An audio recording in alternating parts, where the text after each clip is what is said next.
I guess everything's working. What's up, Gene? How are you, sir?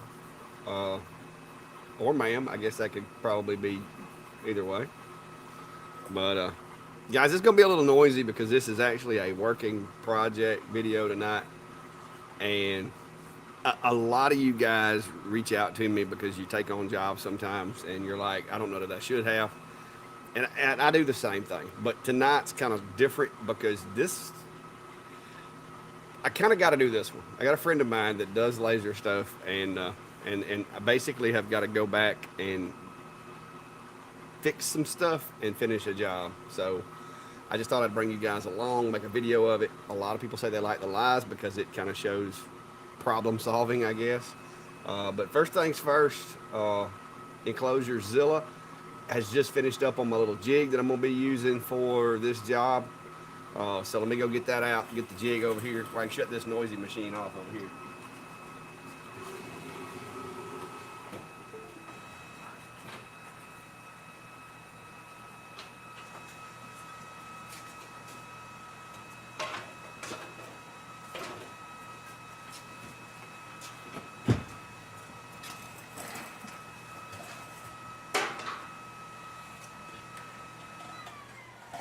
Turn that fan off for a minute until we get a lot of smoke going, which is not going to create a whole lot, so I'm not real worried about it.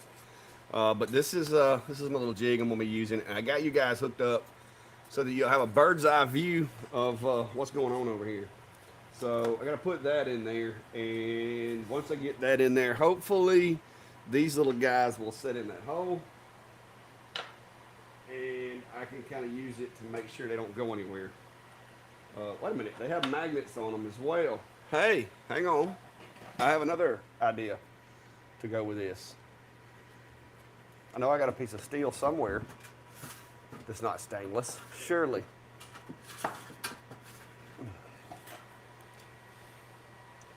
Now it looks like I don't have any steel that's not stainless that I can stick under there. I thought I did. Give me a second. Let me look around, because that would make it even better. Because these things actually have magnets on the back. And once I put that in there, because I made my jig a little on the big side. So let me see if I got a piece of steel I can lay under there. Wait a minute. Be right back.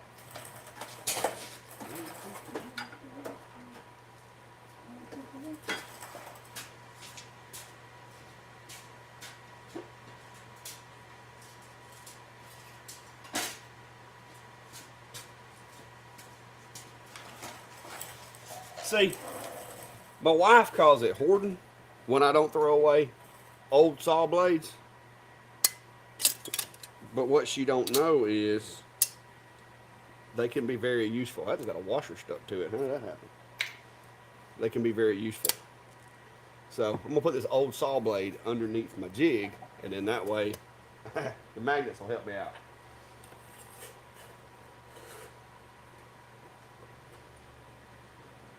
Oh, I keep forgetting y'all guys got a camera.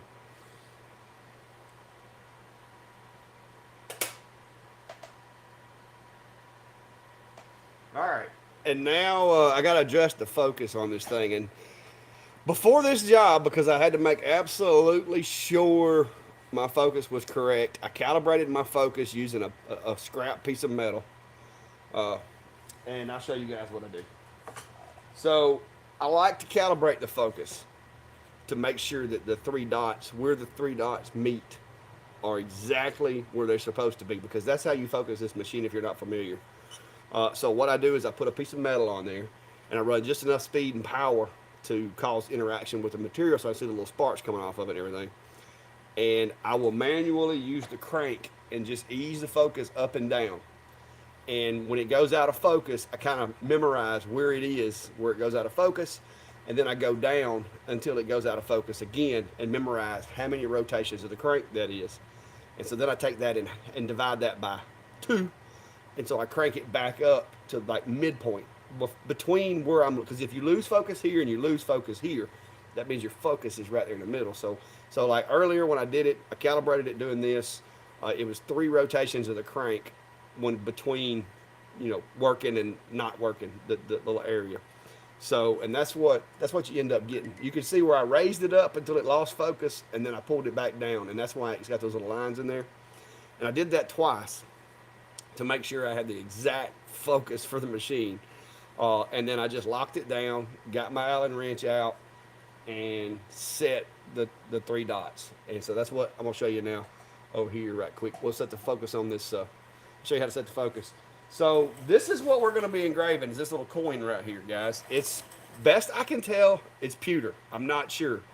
But a buddy of mine took this job and tried it with a CO2, and of course it didn't work exactly. So we're trying to patch things up and put these dates on here, and that's what we're going to be playing with.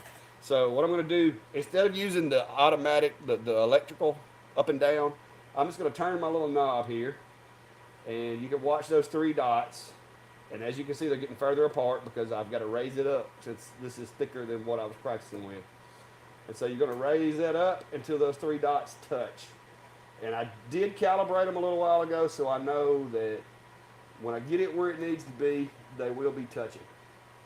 So I probably should have just used the electrical. It's taking a minute to get it up there. All right, so there we go. I'm going to put my glasses on so I can see for sure if I'm like all the way to a single dot.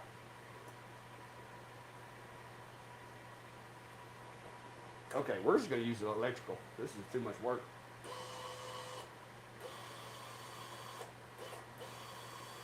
All right, so right there is where I need to be. So that is, that should be focused.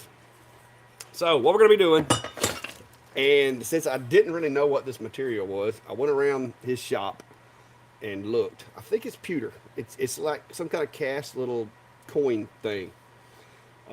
It's not. It doesn't stick to magnets.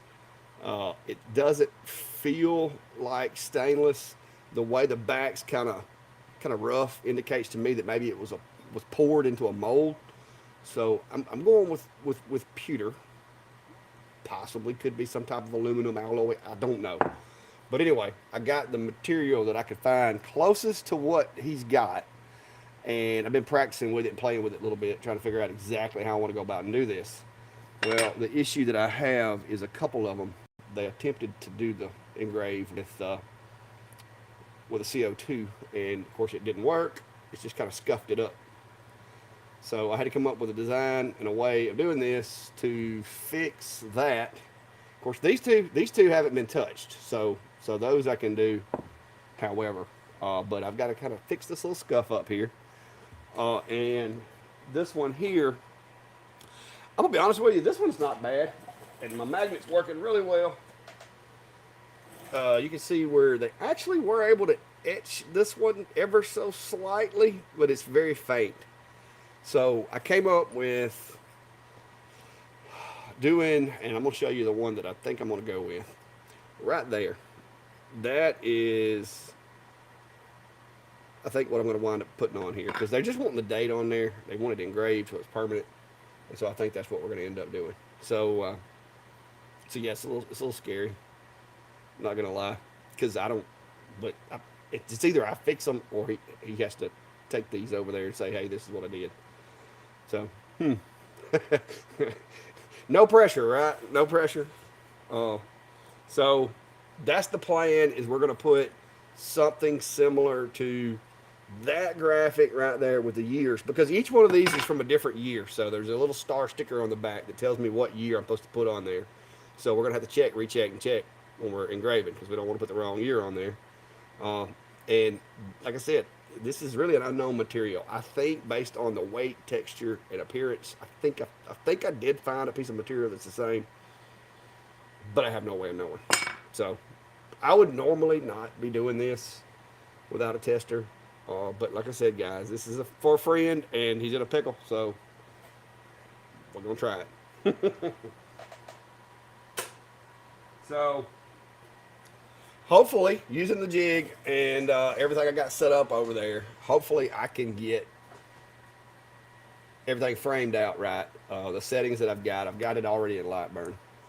So I'm going to take just a brief moment from the project, guys, just to check these comments out. Well, if they'll quit disappearing on me. So I'm going to run through the comments for just a second. Let my blood pressure get down just a little, kind of chill, because I am a little nervous about this one. I'm not going to lie. I hate it when it's not something that I can just, because when I order blanks, guys, I order a bunch. Or either it's like stainless steel and I got stainless, or it's aluminum and I got aluminum, or it's brass and I have brass. I don't even know what this is for sure. Do not like that. So hello, Pat from oh, I'm guessing that's Ohio. Me and Pat have similar typing skills, unless it's Ahoy. I don't know. It could be a foreign country. I keep forgetting that. Kai, hello from Montgomery. Familiar name there. Eric Abernathy, sup? North Carolina. How are you? Ricky May from California. How are you, sir? Or Rick? Rick. There's another Rick. Rick Cathy from Tennessee. That's a nice country up there. That's where I actually prefer to go on vacation. Of course, the kids always want to go to Florida, but I like going to Tennessee. It's just a little more laid back. Not any sand because I have enough sand here at the house. Uh, Chip, hello from Florida. Oh, there's my second. That's probably my most frequent vacation location. Greg, yeah, I hope you caught all that. It's these little coin things that I'm hoping are made out of the same material as this thing is. So we'll find out here shortly how the laser reacts with it. Uh, Astro, what's up from the UK? Welcome, welcome. It's kind of a new, I think that's a new name. I haven't seen a lot, so hit that subscribe button and check us out. Also, guys, I have put all the links to the Sunday Night Live stuff in the description. So if y'all want to, you've heard about the map, but you haven't put yourself on the map, especially if you're from the state of Nevada, because we got this U.S. map, and apparently nobody in Nevada. I don't know if I'm like banned in Nevada or what, but nobody in Nevada so far has put themselves on the map as they watch myself and Steve on Sunday nights. So if you're from Nevada, then I appreciate that.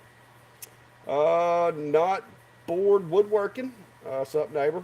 Oh, yeah. Kyle M. And okay, so not saying hey to Kyle and me because he's neighbor. Yeah, Knott's here in Alabama as well. Good evening there, Sherry or Shari. Is it Sherry or Shari? Uh, Hello from East Ohio. Handle it Corral. Hello. Rich up in Michigan. Drum Rail. Calgary, Alberta, Canada. Sweet. Oh, it's too cold up there, guys. Bless your heart. Donald Young. What's up, Texas? Another one from, oh, that's Andy from the UK still. Wait a minute. My comments are moving. Too busy gambling. Yeah, I don't like gambling. Hey, all things aside, guys, I tried to talk him out of it, but but I don't know. We'll see. So I'm not really that worried about the two that haven't got anything on them, and it wouldn't be that big of a deal if I didn't have to modify what I would normally do to try to make sure there's nothing left of any marks or anything on these other two. But the fact that I'm having to basically cover something with my engrave means that I have to have it set up kind of like I said, this is the last one I did, which is it's hard to see on this camera, but it's that bottom one to the left of that black spot. That's the last one that I did. It's basically a clean and pass because it does have some type of coating on it, which I'm probably going to go back with some clear satin clear paint. It's not really paint; it's just clear coat. Once I get done with them, but yeah. Shari. Okay. Sherry. Sherry. Yeah. Gotcha. English not my strong suit. And that's better than math, but still not. Still not. Susan from Indiana. Leather patches with the X2 S1. Make sure you got it in enclosure. Leather smells really, really bad, and you can't. You have to wear it off if you get it in your building. But it's better to go too slow than too fast than go too slow with leather. Just don't move it until you get the look that you want. And watch for the curls because it does curl up. It'll catch your laser, slide your leather around, and you'll ruin a $30 piece of leather. Ask me how I know that. It's happened.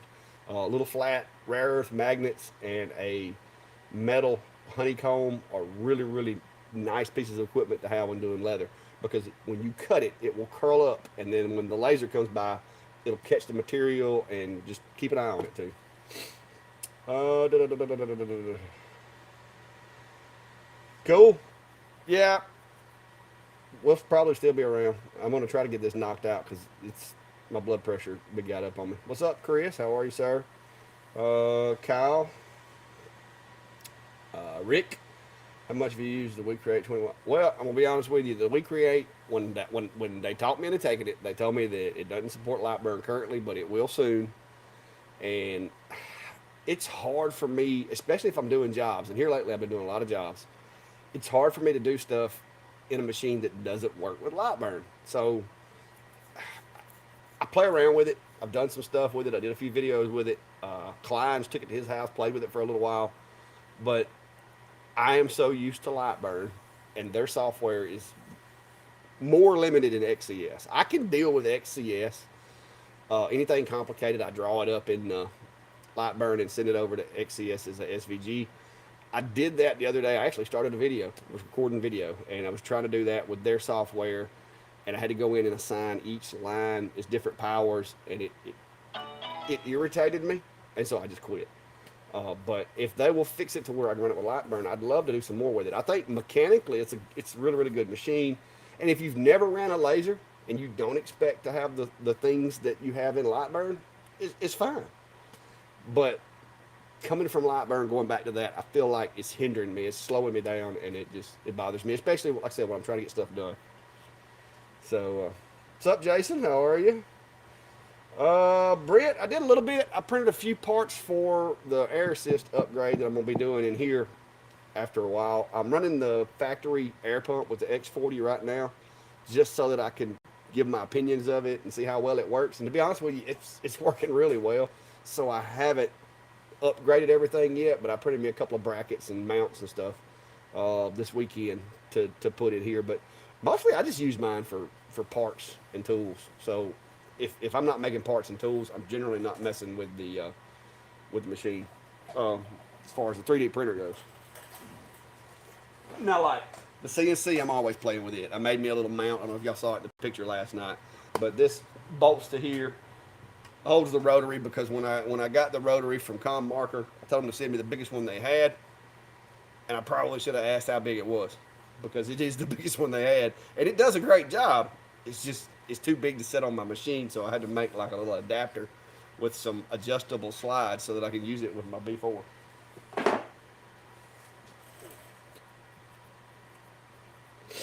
All right, so a professional. You use that term loosely there, Greg. My wife doesn't say it, says I'm not a professional. I'm just a really lucky uh, risk taker, reckless kind of thing sometimes. But anyway, back to the job. I just wanted to make sure to give everybody a shout out and see who all was in here, and let a few more people get in here before we do the risky stuff. Uh, I think I'm going to play around with this just a little more to build some confidence, to make sure that the settings are right. Like I said, this is the last one I did right here, and it looks pretty good. But I think I'm going to make it bigger and put it on here, and just play around with it a couple of times and make sure that it's going to do what I want it to do. So, may do that, especially if I don't have to change the focus, which I think I can get away with it. So that way we can kind of, leave those magnets. Those magnets are good. It's not going to move once we start, that's for sure. So I'm going to get this one as far from the laser as I can so I don't accidentally hit it. And then I'm going to set this over here. Let's see if the focus works. Yes, great. The focus is good.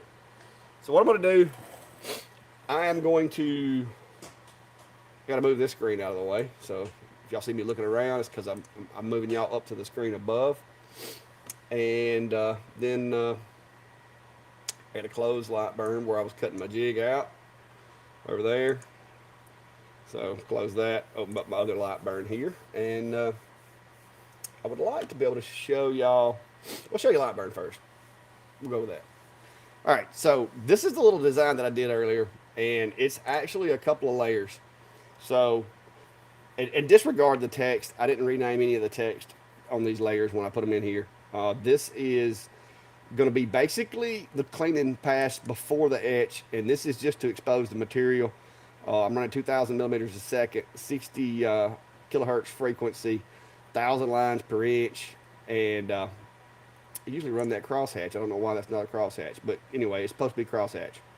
So we've got that set up. The second one, this is the one that's supposed to do the text and it's supposed to make it black for me. I've been playing with the frequency. This particular material seems to turn black running slow speeds at about 40 kilohertz. And I haven't done a lot of testing. I guess we could play with that a little bit.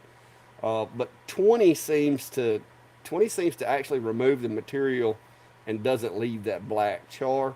So I've been staying away from that. But we could still, I guess I could do a little more testing just to make sure. So I'll go ahead. We'll run this one on 20 just to see what it does. It may actually not turn out the way I want it to. And then this is basically the same pass that I ran in the beginning. So what we're going to do basically is we're going to sweep out the work area with that first pass, get everything smooth, clean, any kind of debris, go ahead and knock it loose. Then I'm going to go back with the text on the second layer.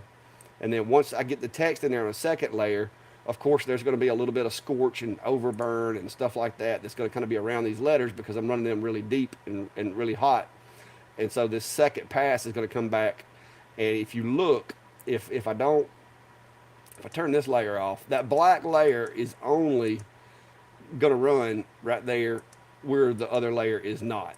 So if I turn off the yellow and the blue layer, or I guess that's yellow, green and blue layer, they're not, the black's not going down in those holes because I don't want it to clean the black out from in there. So that's how I've got this set out to run, and we'll blow it up a little bit bigger just for this demonstration, and we'll see what it does. But that's kind of how I got it laid out, and I'm hoping I'm hoping this works. So I'm gonna move you over to the other camera so you can kind of see what happens. Some of you may know more about uh, fiber lasers than I do, and if you do, by all means, if you know the answer to what I'm trying to do here, drop it in the comments. Save me some trouble. We'll try it before we go to permanent engraving. But for the ones of you that don't, maybe this will give you a little idea of what you can do with one. So I'm going to move you over to the camera where you can see the piece. All right, so as you can see, the focus is still, I think it's within acceptable terms there. So we're just going to leave that alone and not move it. And with the galvos, the cool thing about it is when I frame with the galvo, is you can see there's a circle on my workpiece. So it shows me exactly where it's going to go. So instead of having to move everything, I can just move my workpiece and line it up with that circle because I can see exactly where my burn is going to go, which is one thing I love about a galvo. So let's run this and see what it makes it look like.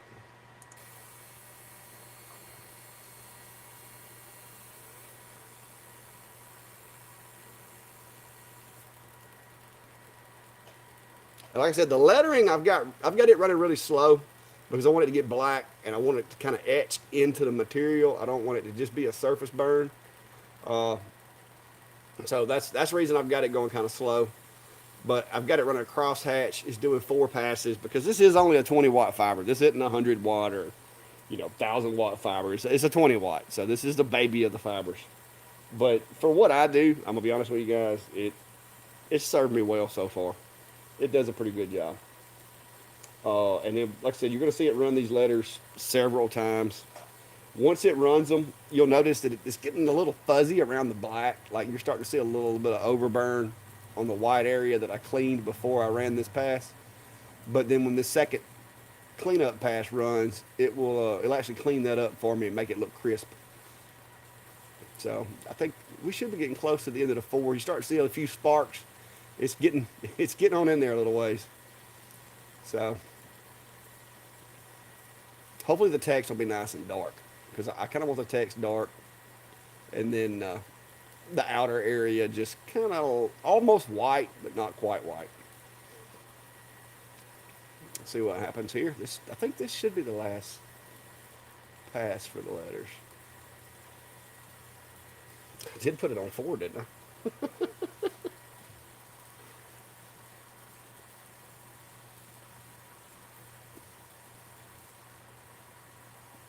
Well, maybe I didn't. Maybe I put it on 5. Either way, I don't think this laser is going to cut all the way through it. So we're good. There we go. There's my cleanup pass. All right. So let's see what it looks like. Woo! Hot potato. Give me just a second. Give me just a second, guys. By the way, when you're going really slow with the fiber on your material, be aware when you pick it up, it could be hot. So that don't work on this camera. I forgot about that. So there's what we did. So I got some really black, dark letters, and a really hot piece of metal too. So I wish I could get that to focus a little better. I'm so used to having my nice Sony camera, but that's the one we just did the bigger one. So we now know that at least on this piece of material, my settings will work for what I'm wanting to do. Question is, am I correct? And is this the same kind of material? Don't know. But we're going to start off with this guy because it's flat. It's going to be easier to focus on. Uh, Maybe if I destroy it too bad, we can just stop and not tear the rest of them up. So that's what we're going to do, starting with this one. And we're going to be using the magnets. Like I said, I've got me a piece of a blade. Callie, you can't stay in here with this. All right, hang on, guys. I got to lock the cats out because the fiber is not cat friendly. Come here, girl. Come on. We got to take her outside for her own protection.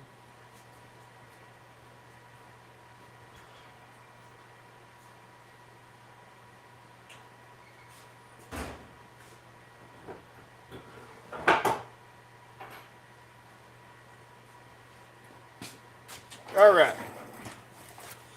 Be my luck, she'd jump up there or she'd look directly at the beam because it's moving or something, and I have a blind cat, and we can't have that. So, I do have a cat door, but I also have like a little trap door that I can block her out with. So, got that handled.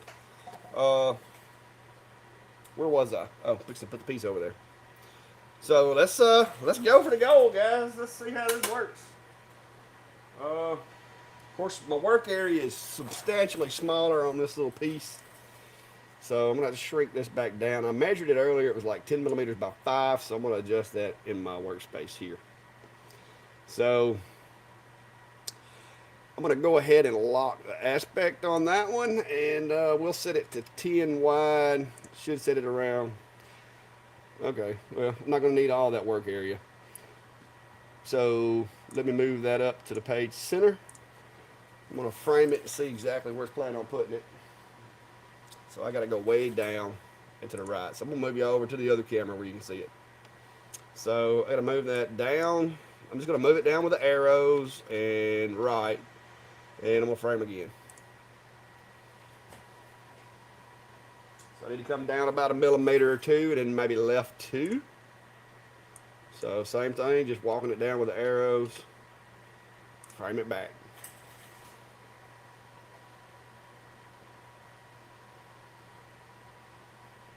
All right, so I've got it square with the letters that are on there, but I've actually got enough real estate. I can make this a little bigger. So I'm going to click on it in Lightburn, and I'm going to change the height to 5 and see how much more real estate that takes up. See if I got room for that.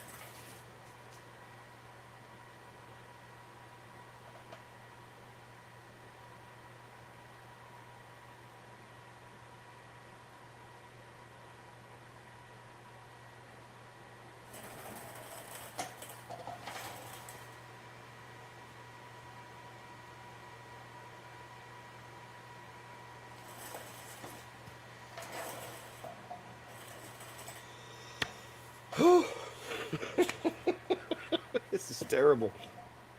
Glutton for punishment. All right. So the frame looks good. I can stand to shrink it a little bit. I'm a little close to that edge. It's got me nervous. So let me shrink that down just a little. All right. So I'm going to take this to 4, and we'll look at it there and see what that looks like. So let me frame it back out.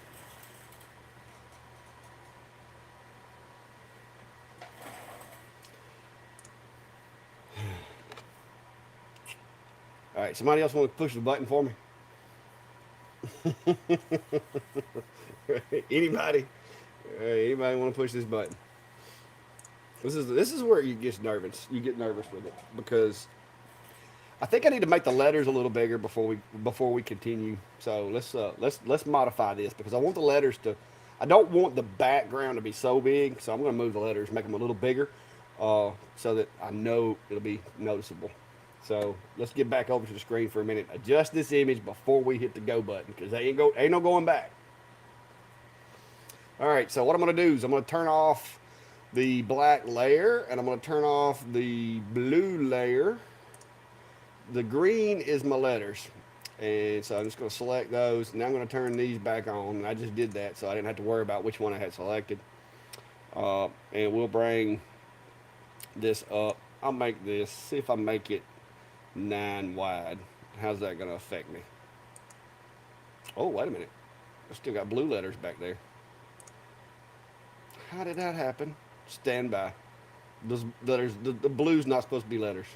So let me turn this off, see what we got going on. Oh. Okay. That's odd. Okay, there's no letters back there. It looked like I had blue letters. So I'll just leave these two. I'll select the green here. And let's try that again. Maybe it's just an optical illusion. Okay, I can actually go like 9.5, I think. Oh, I could even go a little higher. 9.75. Try to make the letters as visible as I can. Hey, I'm still in my frame. So, okay, there's the problem. I'm going to have to redo that.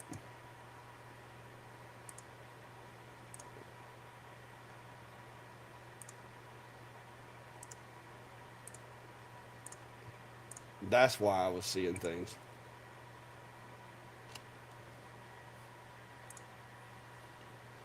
So let me get these letters out of here. It's the preventative from a black. So how I'm going to go approaching that there is I'm going to turn this off.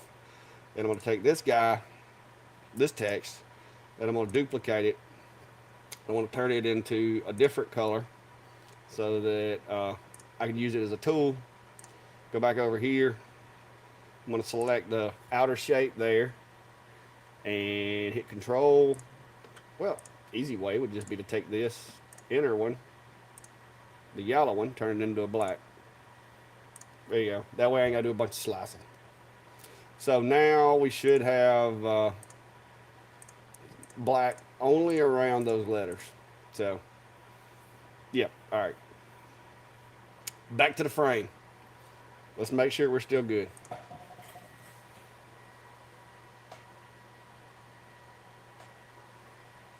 All right, so it looks good. Anybody? Y'all ready? All right, here we go. Here goes nothing. Ah, that's me double checking. All my settings are turned on. Hang on, that may be a text message telling me don't do it. Nope, it's not. All right, so here we go.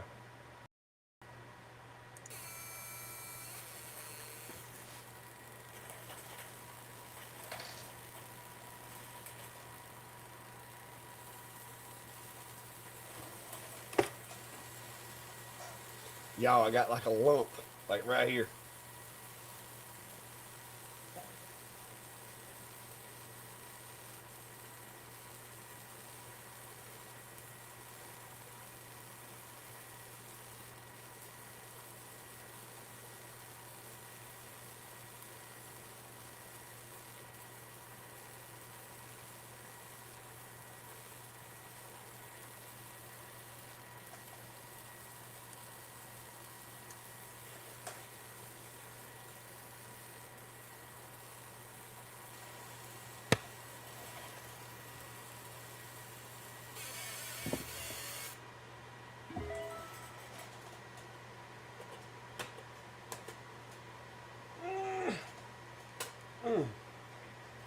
Oh, crap.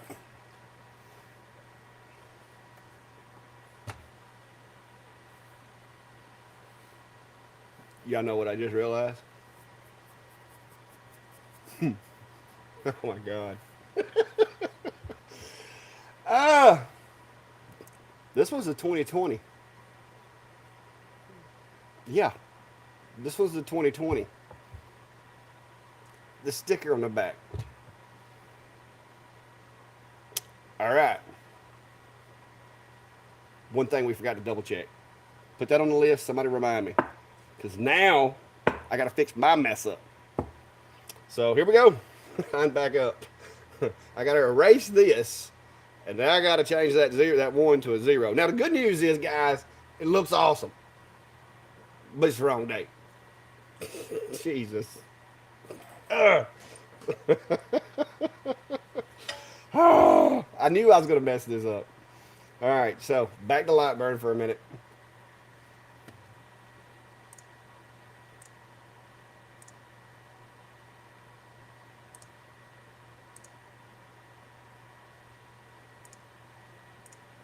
Come on, guys. Click on it.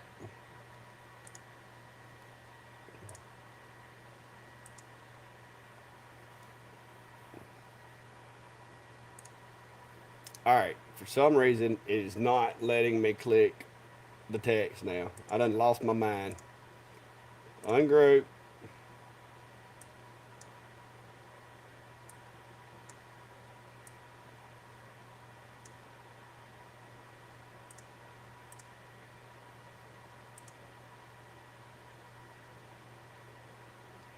All right. So why in the world? Let's just how about we just undo that where we cut the text a minute ago.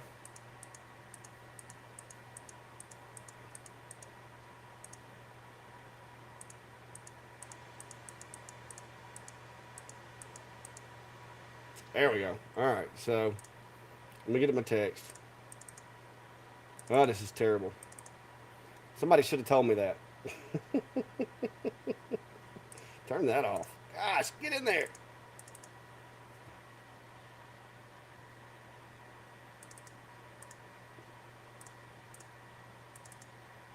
Okay, is that not still a text? All right, let's. Ugh.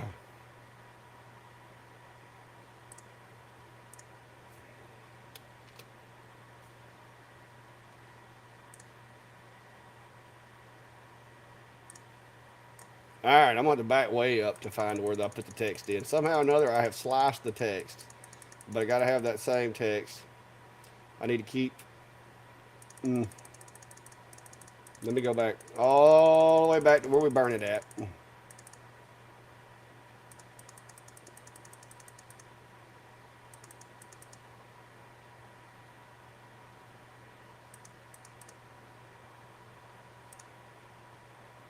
All right, I'm going to copy that.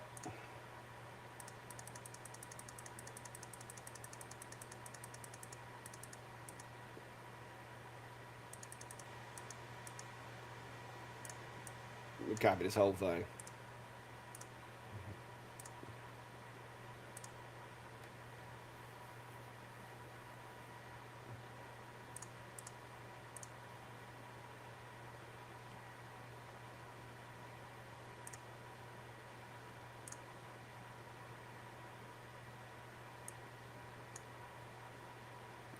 All right, so I got a copy of that, so I can always bring it back over. Let me go back to see if I can find where I made this into a text.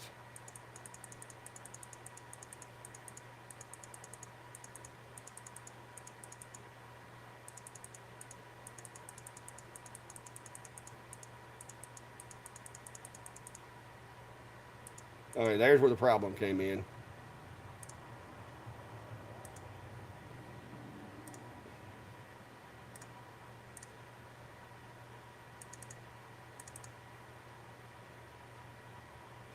Okay, this is turning into a bit of pain.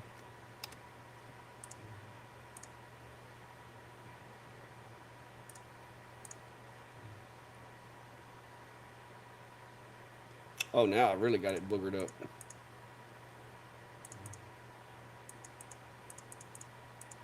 Oh, this is fun.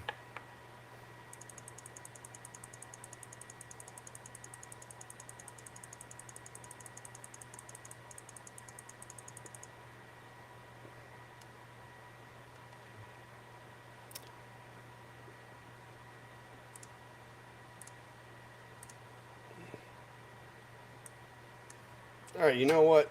We're starting over. Nope, I need that setting. Is it text now?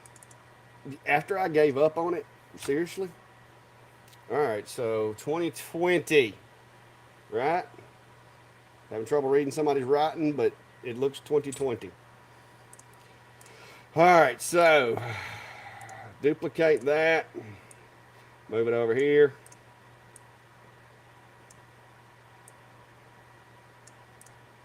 Come here, guy. See, now I got my blood pressure up. Everything's going wrong. So I'm going to take that. And I'm going to take this. Park them up. All right, now I'm going to take that. I'm going to take this. Partner them up. Then we'll take 14.167 by 5. 14.167 by 5. What in the world's hiding back there?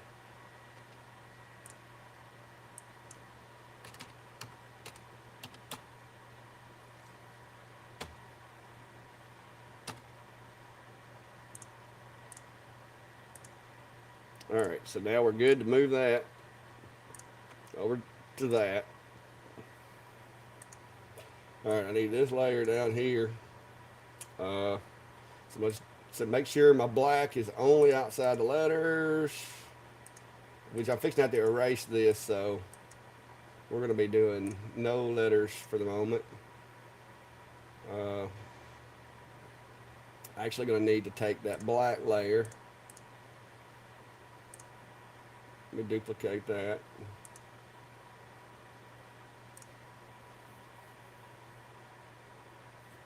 No, I don't need to duplicate that. We'll just try to use the cleanup pass, see if we can get it to do it. All right. Whew. Jeez. All right, so now I got to get it framed. One little slip, and it's got me all messed up. So let's put this back in here. Let's fix our goof. All right, so now framing way too high. So I gotta walk it back down and get it right on top of where it was, which is gonna be tricky. Oh, I just did something wrong. I got something hiding up top.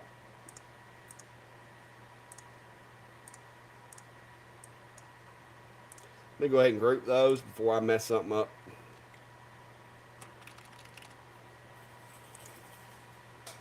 All right, I'm gonna move y'all over here where y'all can see. All right, so still gotta go down and to the left.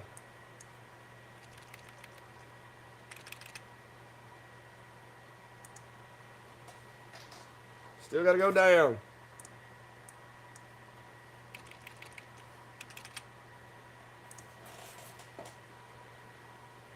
All right, my size is wrong. What did I wind up making that thing earlier? 10 wide, wasn't it?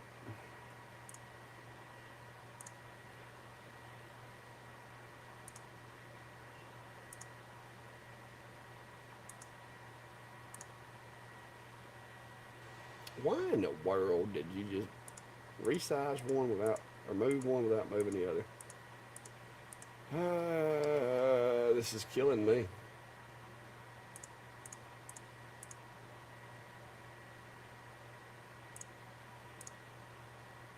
It's because I didn't have it showing a while ago.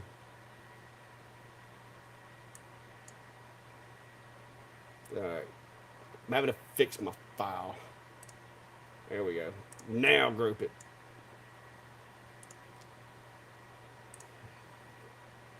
All right, back down here to where it needs to be. Up to the left. Yeah, this is why you shouldn't do stuff like this, guys. What do we always say? Just come up. I gotta adjust my size. Okay, I'm gonna go right a couple. All right, so now I gotta get the size right. So once I get my size right, we'll change this back to 10. I think is what I had it set at. It's not locked. So let's try that. Oh, that's pretty close. Pretty close.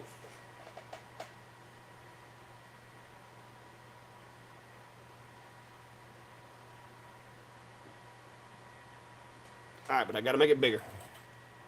So we're going to go with 12. Apparently, I resized it earlier. Let's try that.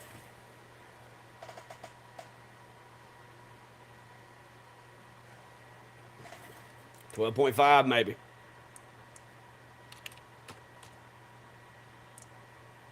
Frame again.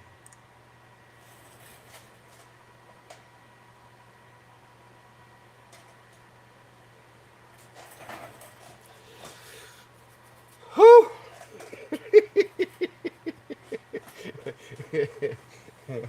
All right, I'm gonna check up on comments for a second. Let my blood pressure come down just a minute, guys.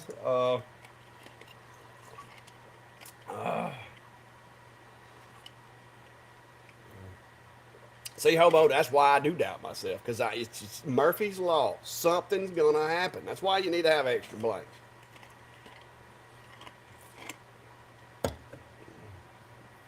All right.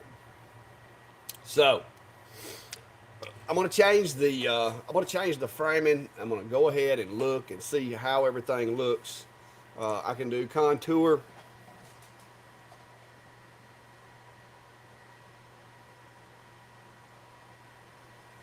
That kind of shows me that the text is not big enough. So I got to go back bigger with the text. The square is fine. The text is not. So I got to ungroup this and go back with it. Because if you remember earlier, I increased the size of the text and made it to where it was almost as big as the box. So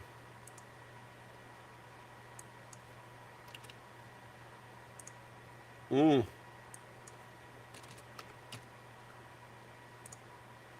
I think that's going to be right. So I'm going to turn that layer off. So it's going to be 11 and a half. So let's turn that off to where I can get to this one. And then we'll set this one to 11 and a half. Now those guys should be the same. All right, frame again.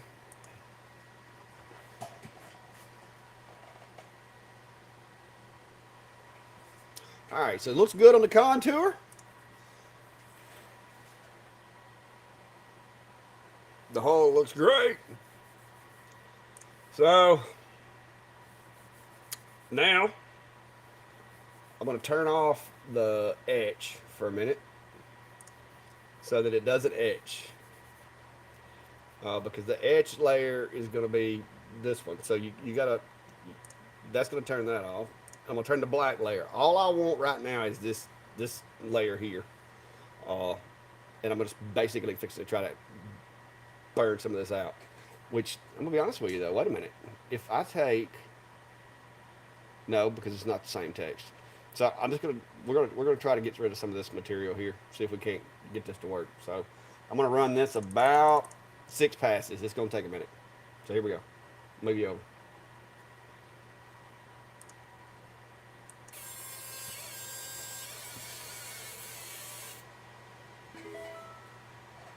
Okay, that did not look like 6 passes.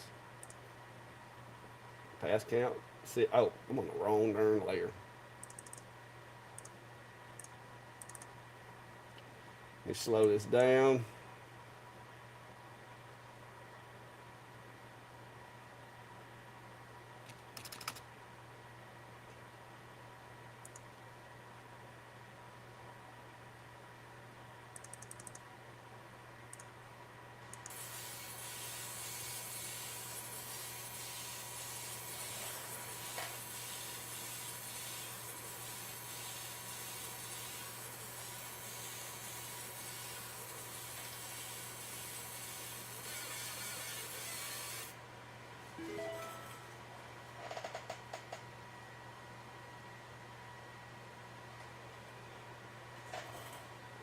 All right.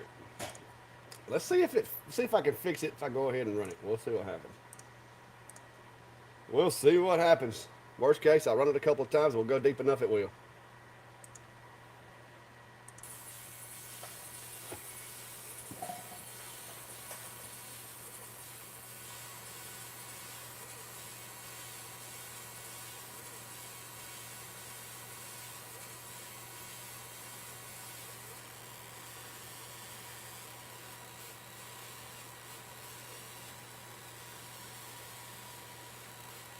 Because if I run down deep enough to where the laser gets out of focus, then it'll just basically quit chewing in that area. So we'll see what happens. Try to get it at least fixed back. I still can't believe I did that.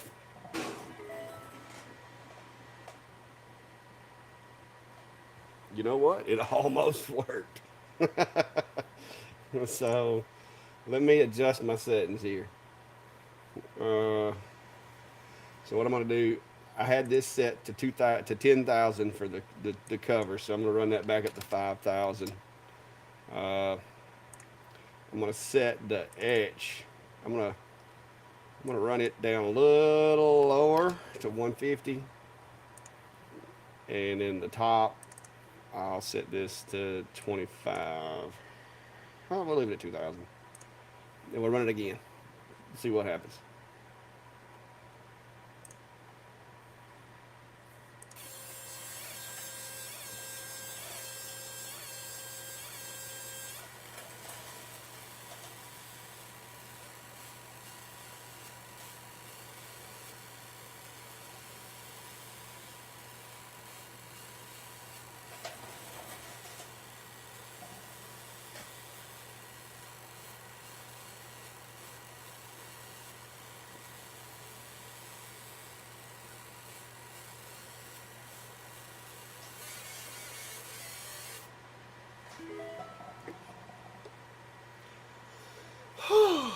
I feel better, guys.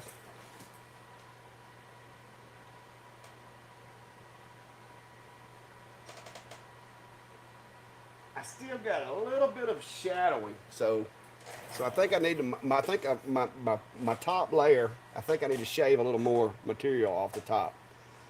It looks pretty decent. I don't know how well y'all can see it, but it's still got a little. Like I can see a little bit of remnants of that last burn. So I think what I'm gonna do is I think I'm gonna drop the focus just a little bit so I can get a little more dig. And I think I'm gonna run it a couple more times, just try to dig past that first one. So that's what we're gonna do.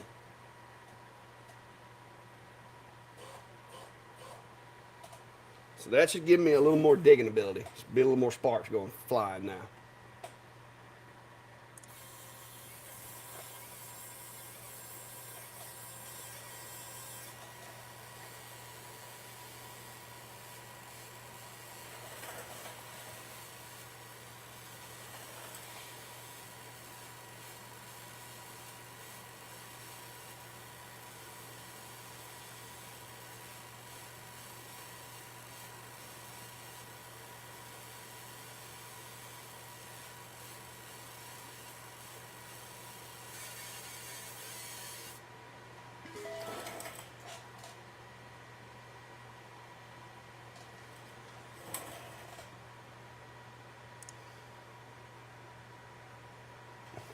All right, well it ain't but terrible. I'm gonna take a picture of it so I can zoom in a little bit. These old eyes is kind of hard to see, and Brandy gonna email me, text me, double check the year. Did you do that before? You should have called. Let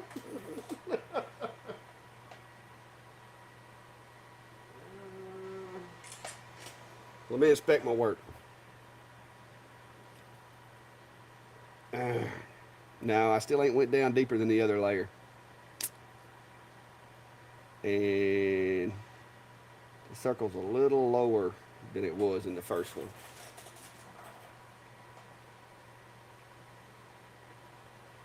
We go down a couple more runs. I still want to get it a little bit deeper. So we're gonna run it. We're gonna run it a few times. I mean, this thing's pretty thick. I don't think there's no danger of going through it. So hey, clean it up.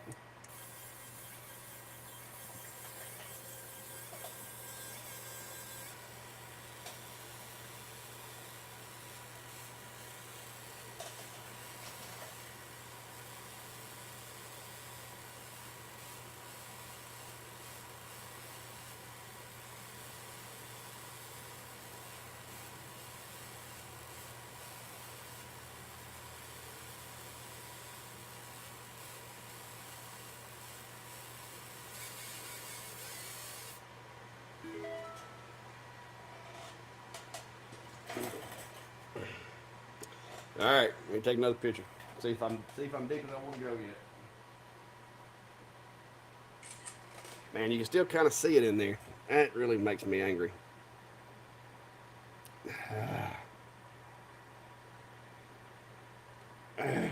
It's like I got my text maybe like literally maybe like a tenth of a millimeter lower than the other text. I don't nobody no nobody's gonna see it with their naked eye. So I'm gonna run a few cleanup passes and see what it looks like. So let me turn. I'm gonna turn off everything except for my cleanup pass. I'm gonna change the speeds on it a little bit. So I'm gonna turn that one off and turn the feel off. The only thing I want to run is the cleanup, which is gonna be that matte. Well, no, actually, I don't want that one to run. I want that one to run. So I'm gonna speed this up to about 5,000 and run it a couple times and just drop it on top of it to see if I can get it cleaned up a little more. Make sure what it looks like.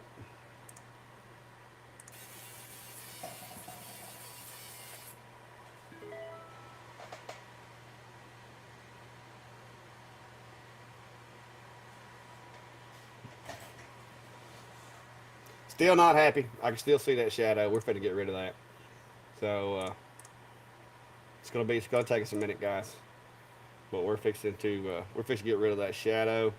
I'm gonna do my full purge little line right here. I'm gonna run that thing down to about 200. Go ahead and drop some material out of there. So back over to the machine.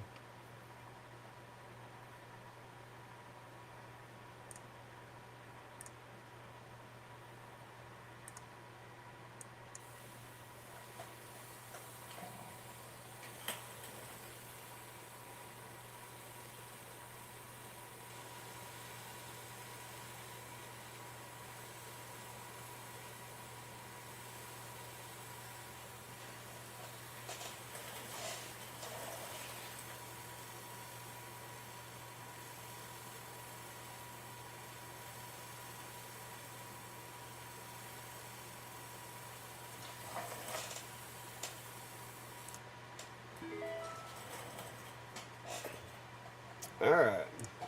So let me clean that up a little bit. I'm gonna turn off that pass as well as the dig, and I'm just gonna turn my little cleanup pass on and see if I can see the letters still, or if I cut them all the way off.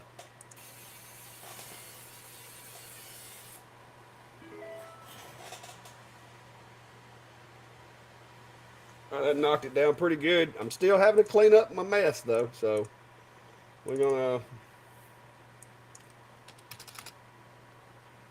dig it a little bit deeper. Gosh.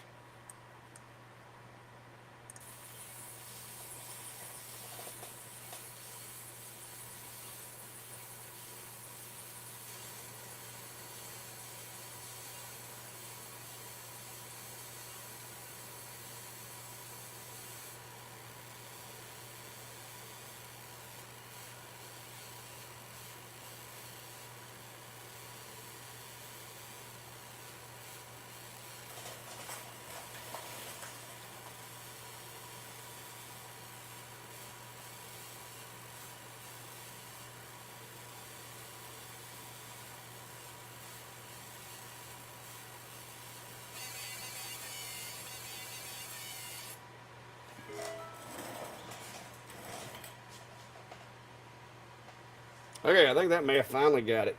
Let me run that clean one more time there. Let me clean the letters up just a little more. Let me slow that. cleanup pass. Let's see, 4,000 ought to do.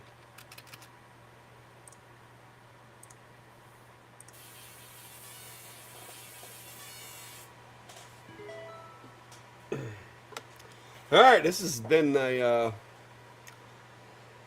has been a mess.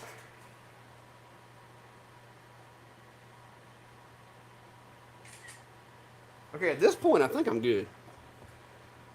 I mean, there's a little bit of shadowing back there, but it's so faint, and it almost looks like if you stamp something. I mean, you got to zoom in with a camera to see it. Yeah, I think I'm good.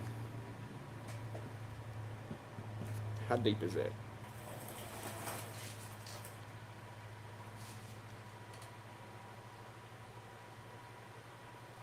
Ah, what the heck? It's almost. It ain't quite as deep as the perimeter around it, so I'm just gonna rock it. I want to erase it all the way. So, heck, yeah. Let me adjust these speeds, and I'm gonna slow this back down to about 200. Uh, I'm gonna run it again with everything. Just see if I can get it out of there. I mean, I'm no danger. I mean, literally, I'm cutting thousandths off. So I'm gonna run it again. I want to truly hide my goof up.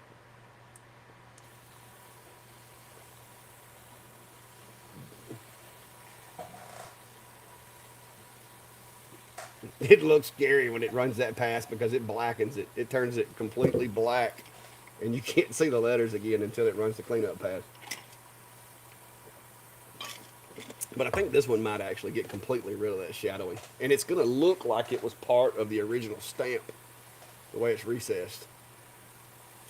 It's some little coins of some type, and it was a mystery material to me. But we're in it to win it now. At this point, we've passed the point of no return. So just trying to put some letters on there. Yeah, and that's me, Chris. I could probably have took it like after that first couple of passes, and nobody would have ever noticed it but me. But in the back of my mind, I would think everybody would notice it. So this has got to be getting rid of it. I'm starting to see sparks and stuff. So I mean, it's taking it way down. So now it's going to run the now it's running the letters. So so even if it flattened out the letters the first pass, the ones that were higher up, closer to focus, now it should be putting them back in there, and let that run for a second. Hopefully this last pass here. Hopefully this will be the last run at it. I think regardless of the outcome, I think I'm probably just going to rock with what it is because I'm having to take a picture and zoom in with my phone to see any kind of issues. Now I may have to run a couple more cleanup passes. Yeah, I gotta have a couple more cleanup passes. I can't see nothing over there. So we'll turn off the first two and just leave the cleanup and run it a couple more times here.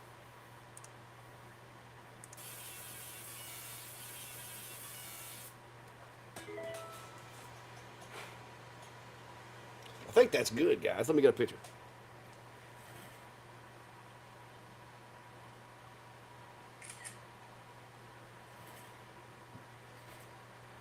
Oh yeah. All right, I'm gonna run the cleanup pass, maybe like four more passes, just to shine it up a little bit here. But I think we're good now. So me run a few cleanup passes, try to get that thing to turn back a little bit white if I can.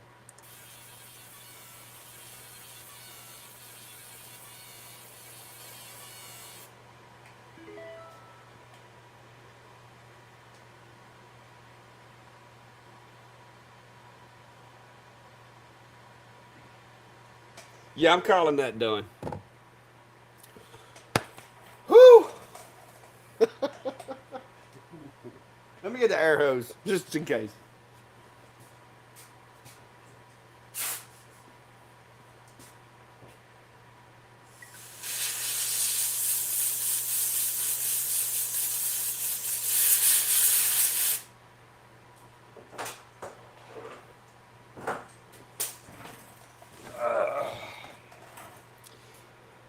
People got to quit giving me jobs like this. I'm gonna have high blood pressure.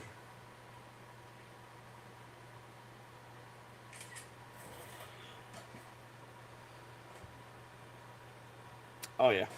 I obliterated my first little mistake. You can, I mean, there's some minor discoloration in the material, but literally, guys, I'm having to zoom in like that to be able to see it. So, I mean, you can see if I zoom way in, you can barely see where the oopses are. So, yeah, we're calling that done. So, let me get that off of leisure before we go messing it up. And the date is correct now. A little bit of friendly alcohol, her. This kind of alcohol. Wipe it down a little bit. Oh, that's in there. Woo-hoo! He said they wanted it to look like it was made there. I guess it's gonna look like it was made there.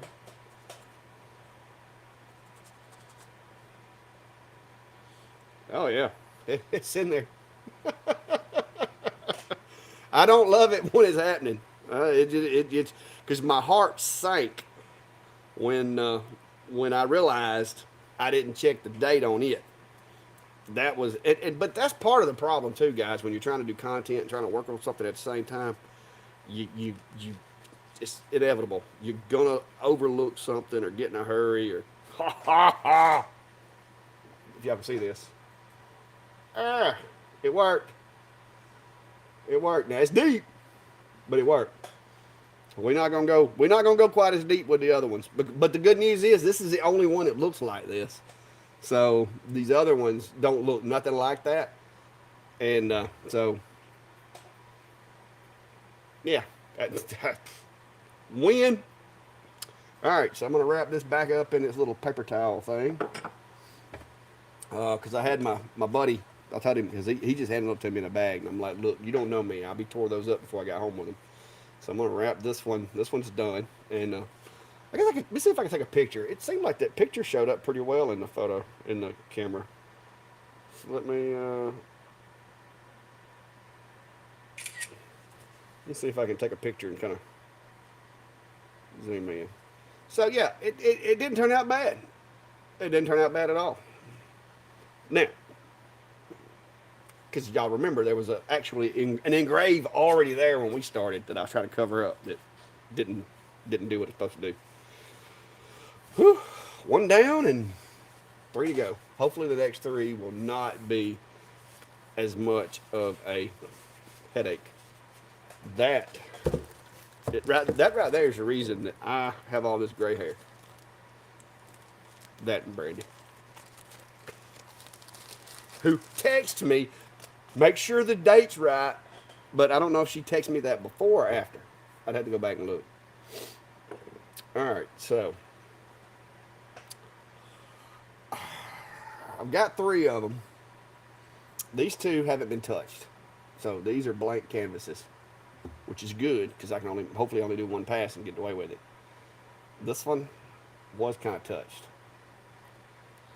so the way they were going about doing it, I don't know if you can make it out, but right to the right and left of his head, you should be able to see a little bit of what was attempted to be some numbers.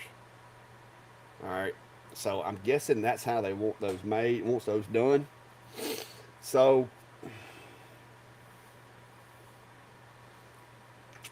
I'm afraid if I just do just the letters, I'm not going to be able to. Oh no, Martin, don't that's what I try to tell everybody. Martin, I give up. That's how I learn a lot of things. Like kind of like Chris said, some of the best lessons you learn is when you mess things up. Because I promise you, this one right here is 2021, and I'm fixing to change the text before I even lay it over there, and I'm going to confirm it and reconfirm it. But I got to figure out how I'm going to lay this out. I could do the same type of approach and just put like a little half over here and then half over there. They're all three basically the same, but the spacing's going to be different on every one of them. So, and you got the whole thing of this thing is contoured, and so I'm going to be out of focus somewhere in the burn, and I don't like that. Not with not with the fiber. Focus is a lot more forgiving with the diode or CO2 than it is with the fiber. I'm scared to death to try that right there. I almost want to do a cleaning pass on the whole thing, see if I can just knock it off without messing everything else up. But I'm afraid that's not going to work because it's got this black satin finish stuff in it. So back to Lightburn. Let's see if we can figure out how to make this and make it work. All right, so the one we're working on now, guys, is 2021.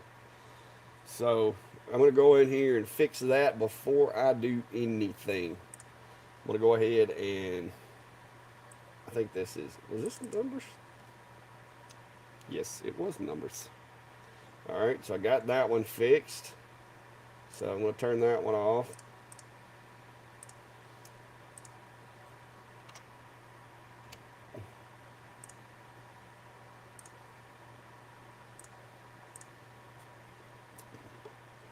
Confirming. Sticker says 2021. The text says 2021. So we got that part right. Now, that's the same shape that we used on the other one.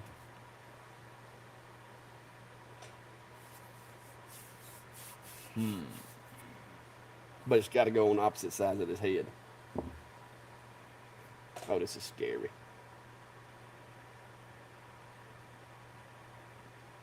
You know what I could do?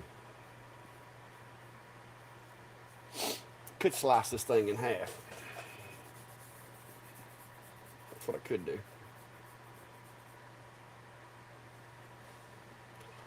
Mike, that's the reason we're doing this with the fiber. The S1 is not going to work on this metal.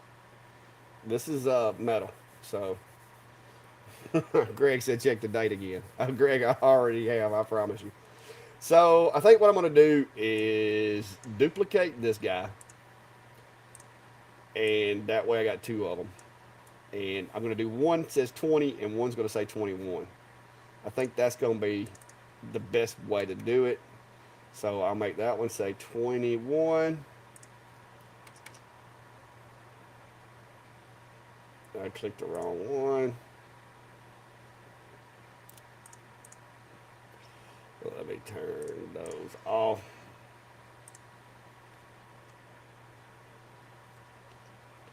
$20 and 21, so turn that one off. And turn this one back on. Oh, hang on. Let me figure out which one's supposed to say. Bottom one says 20. So we're going to take 20 off of that one. 21 off of that one.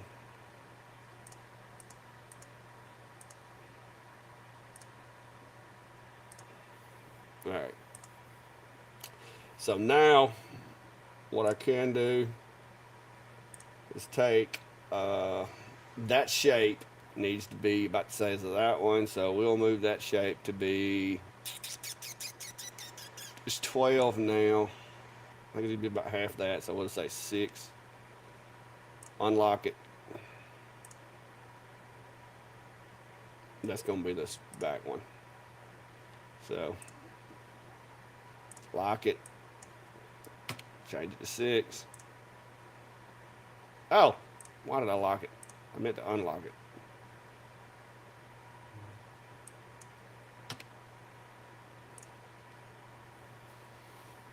All right, 6 may be a little much. Let's go with 7. Okay, we'll do 7 on both of them.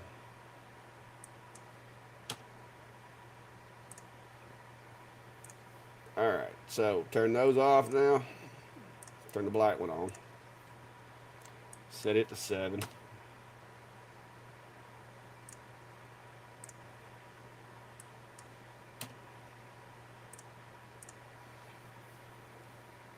All right, so I'm gonna make sure everything's centered. I'm gonna group it. Make sure everything's centered. I'm gonna group it. I'm going to take these two guys right here and I'm going to align them horizontally. I'm going to click on one of them and slide it out. So that's 2021. So there we go.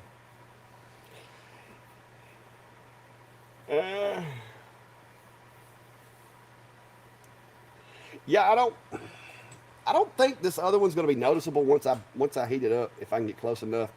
The reason, and I'll try to show you. See, there's where they tried to go at it. It's right close to that face. So I don't want to get real close to the face. So I'm going to have to frame mine to be back away from it, but it does kind of contour. So I think that's going to work better than trying to do square. I think leaving it like that is going to be better than the square. Uh, so yeah, it's 2021. 2021.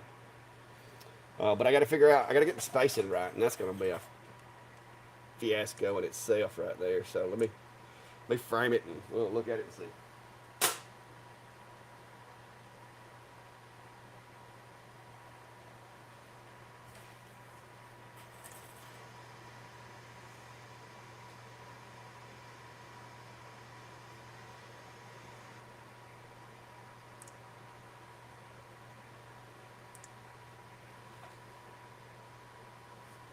All right, I got something going on here.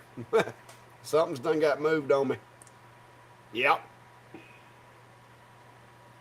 How in the world did that happen? Uh,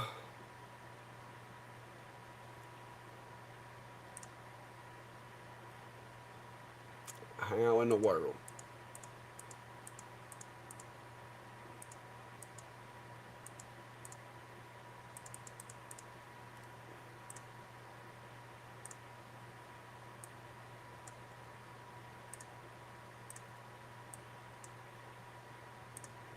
I wish something wouldn't cooperate with me.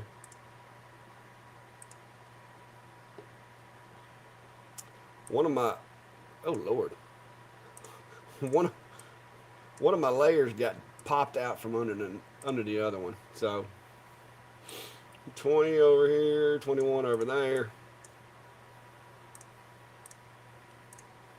All right, now let's try it.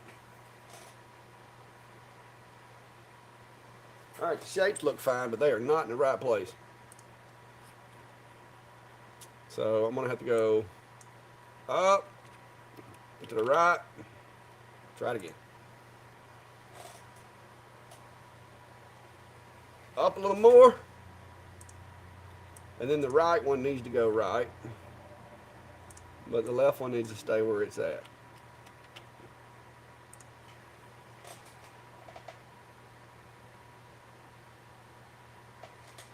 All right, still got to go over with the right one.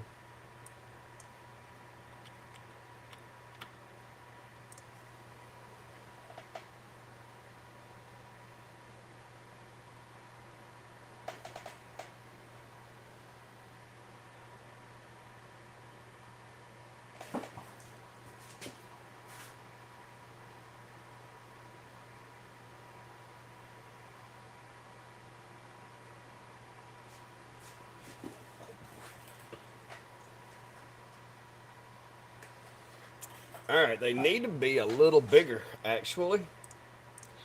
So I'm going to select everything, and I'm going to lock my aspect ratio and make it 8. So I'm going to go over here to this one, lock the aspect ratio on it, and make it 8 as well. And let's frame again.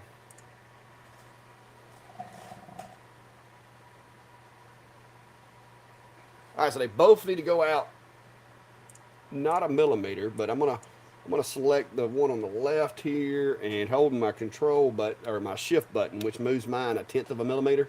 I'm gonna move it over about 3/10 of a millimeter, and I'm gonna go over here on this one. I'm gonna do the same thing, holding shift. And if you don't know how to do that, guys, if you go into your settings in Lightburn, you can actually tell it right here how far to move based on these key combinations.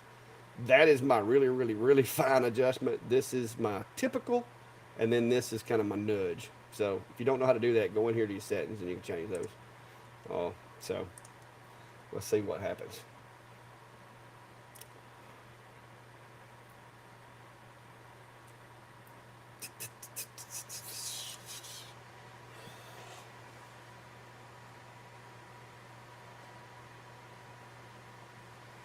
All right, they both got to be spread out just a little bit. I don't know if y'all can see that.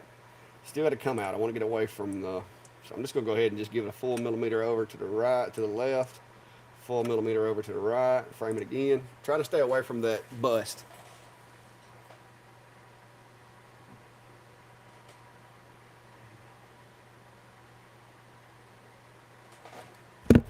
Now the hard part is trying to make sure this thing's square.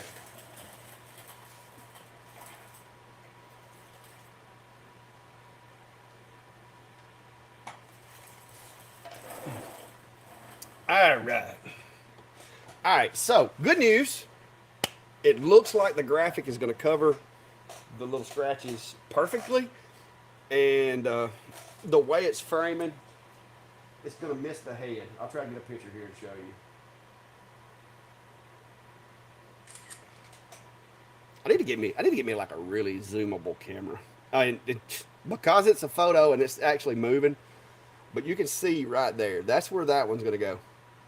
And the other one's right on the other side. And if you look really, really close, you can't really see it because they tried using a CO2, and that's all it did.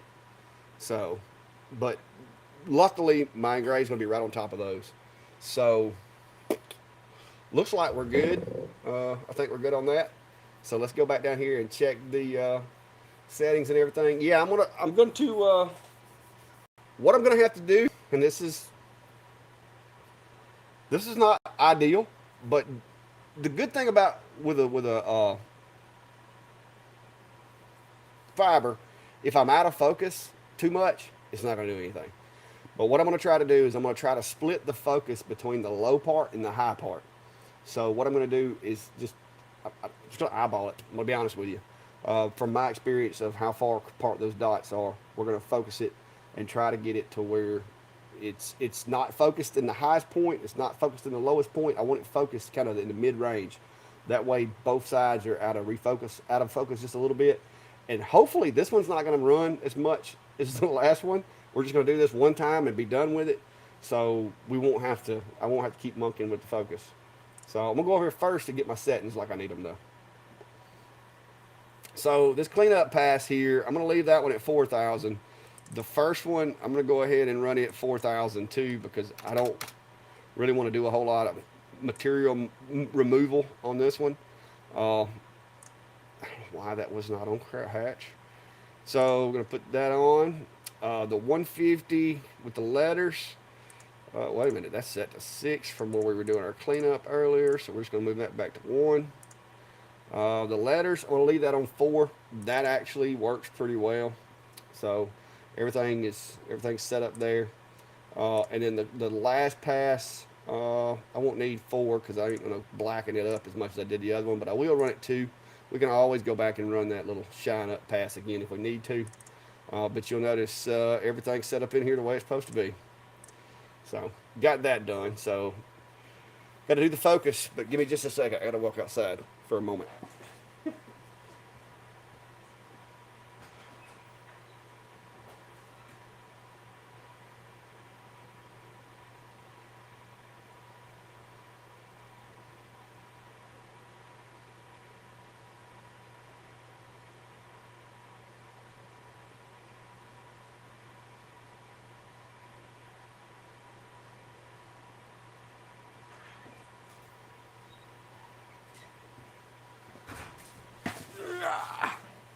All right.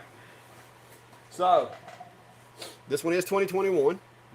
We have 2021, just like they had it on the one that they attempted. Now I got to figure out where the focus needs to be. So let me get over here where I can kind of see these dots and play around with this for a second. Put y'all on the camera so you can see. All right, so I went down a little bit earlier on the other one. All right, so right there, I don't know if you can tell, but the 3 dots just split up. So I'm going to go down because it actually takes a second to be in focus when I get to where they're touching. I'm going to leave it a little high right there because it doesn't take a whole lot to like that when that material, because it's deeper here and it kind of goes up to the sides. So I think that'll work. Like I said, the worst case scenario, we can run it again, drop the focus and run it again. This one's not going to be as critical. Let me make sure I've got it lined up because this is difficult. There's no flat surfaces to line up with. Let me go ahead and frame so I can look at it. That's the bounds frame. The text, I'm going to kind of try to use the text to align it with.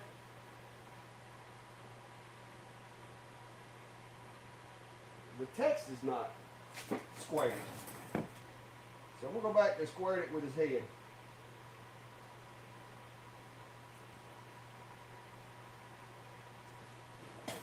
All right. So whoever made that coin did not. The text actually is not squared with the head. They must have been, their OCD must have been more worried about the head than they were the text. So looks good. 2021. 20's on the left, 21's on the right. It's not a mirror, so I ain't got to flip nothing. Settings are correct. One more look at the settings before we hit the button. All right. 4,000 from a clean pass, from a little surfacing pass. Yep, that's right. 24 passes for the letters. That'll give us good, dark, deep letters. And two passes on the cleanup, and we can always run another cleanup, so I'm not too stressed about that. So here we go, guys. No guts, no glory, right?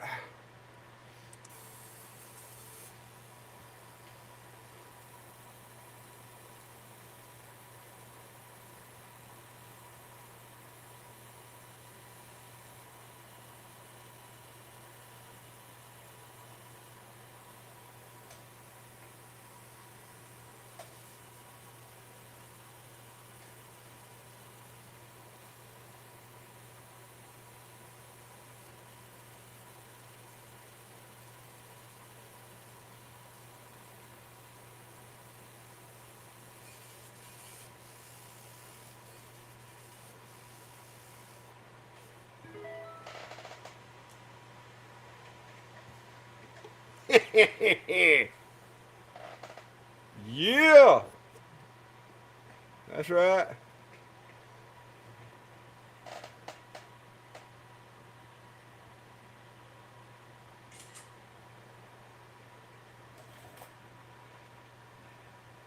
Oh, awesome. All right, and it covered up what we was trying to cover up. You'll never notice that was ever there, so calling that one a win. Uh, Plenty of depth. I'm gonna go ahead and pull it. Do a little cleaning. Yeah. All right, I gotta get over here where I can man up on this magnet.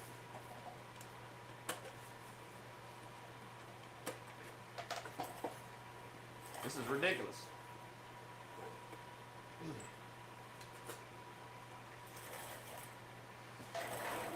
Oh yeah, yeah, that look good.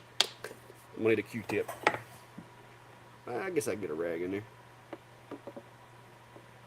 A little rubbing alcohol, just to get any kind of little soots off of it. Probably should have hit it with an air hose first, but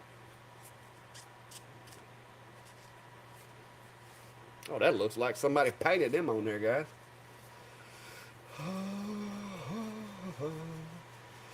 Yeah, Ed, I was trying to cover up something on this one, so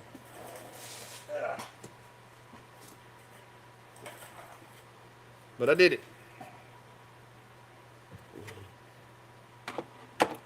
We'll take a picture here.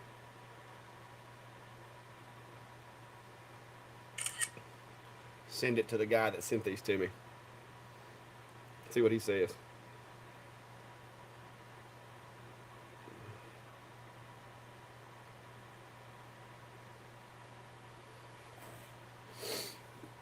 All right. So one more down. I don't know if y'all can see it, but we're calling that done. So I'm going to move 2021 to the side. So 2021 is no longer a number that we will be using. And as soon as I look at the next one, we'll line it up. And I'll go ahead and change my text because that mistake, doing it once, was plenty. We don't need to do it again. So this one's back in the bag. So we're done with 2021.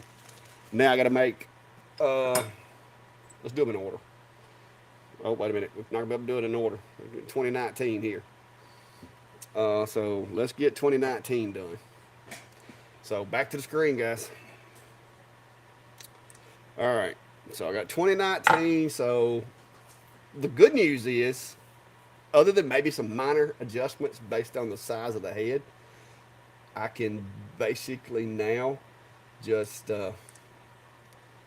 see what we say 2019. Why is it not? Oh. Oh, wait a minute. Stand by. I'm a dummy.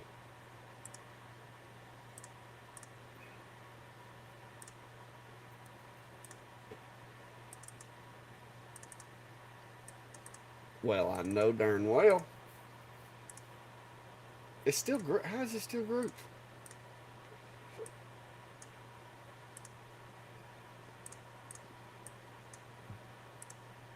Okay, now it's not grouped.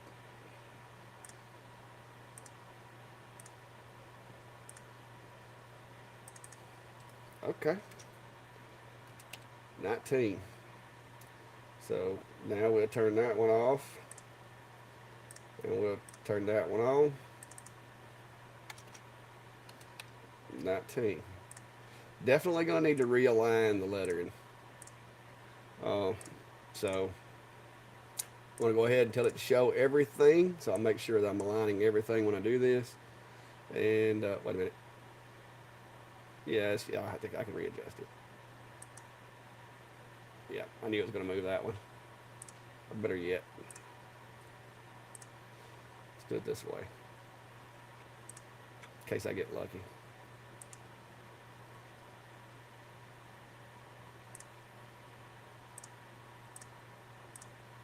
Whichever one you click first, if you're not aware of this, that's the one that's going to move. So let's I'll move that one the first time.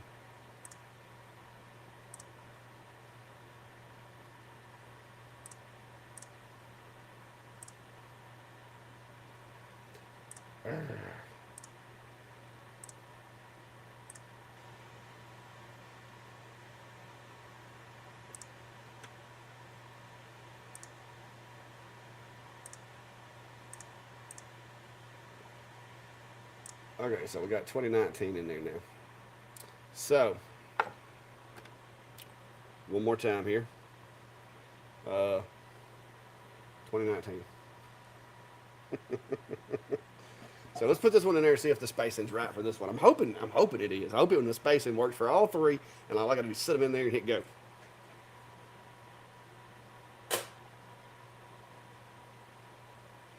All right, back over to the camera for you. All right, so let's see what happens.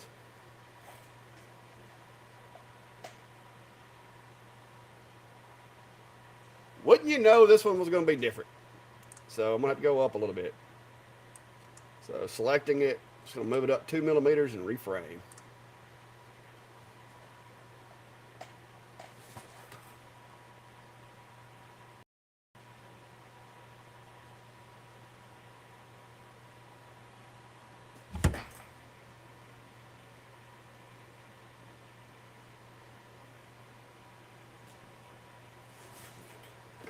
All right, looks like I need to move it up 1 millimeter. This one's a little, this little image is a little different than the other one.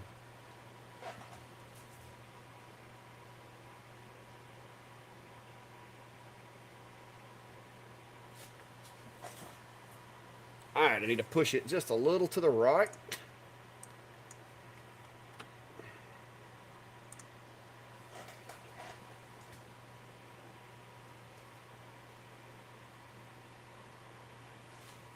I think that looks pretty good.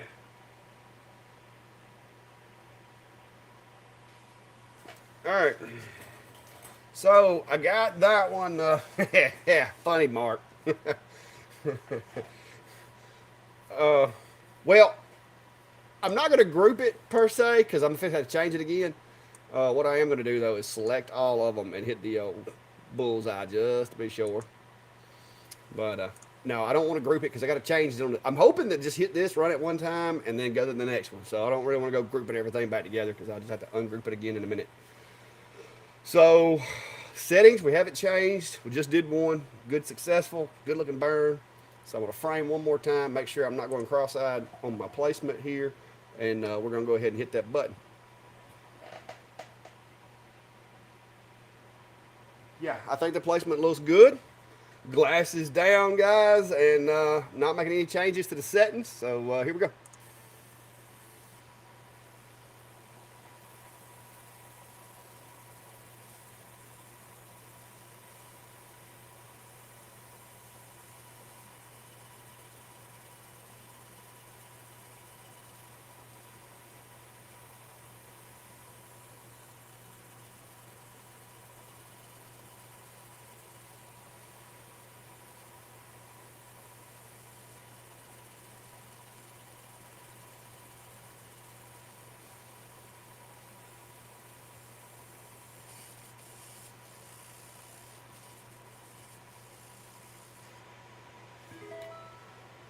They're it. All right. 2019 is done. Golly. These magnets work really well.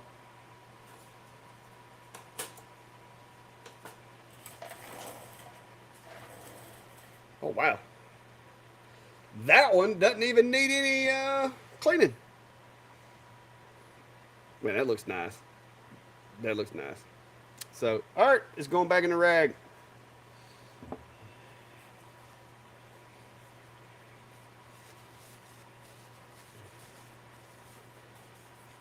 Paper towel, whatever you want to call it. All right, y'all got quiet on me. I didn't. My computer hadn't froze up, has it?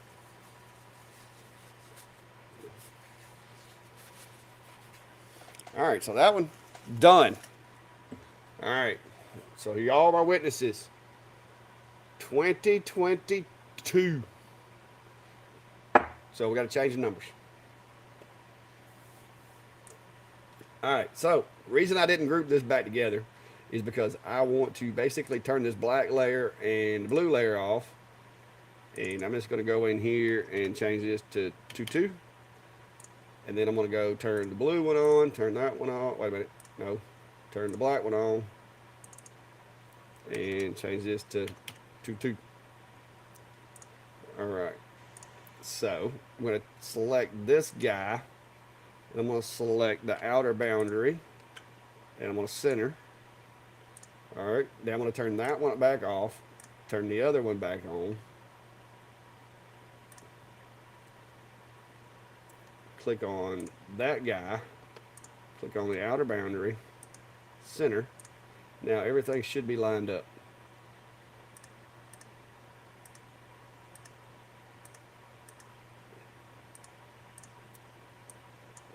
One last little bullseye punch here.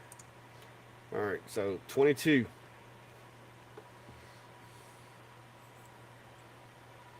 2022. Double checking.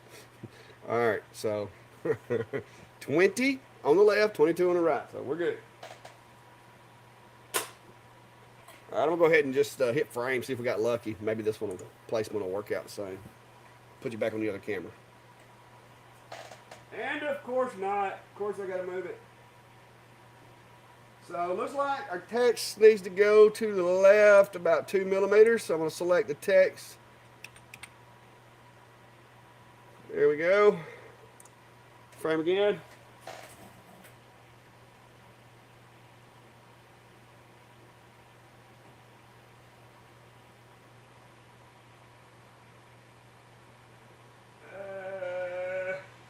This guy is not in the center of this coin at all. I don't know who made these coins.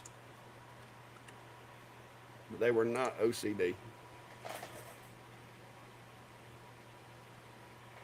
There we go. Make sure I'm square.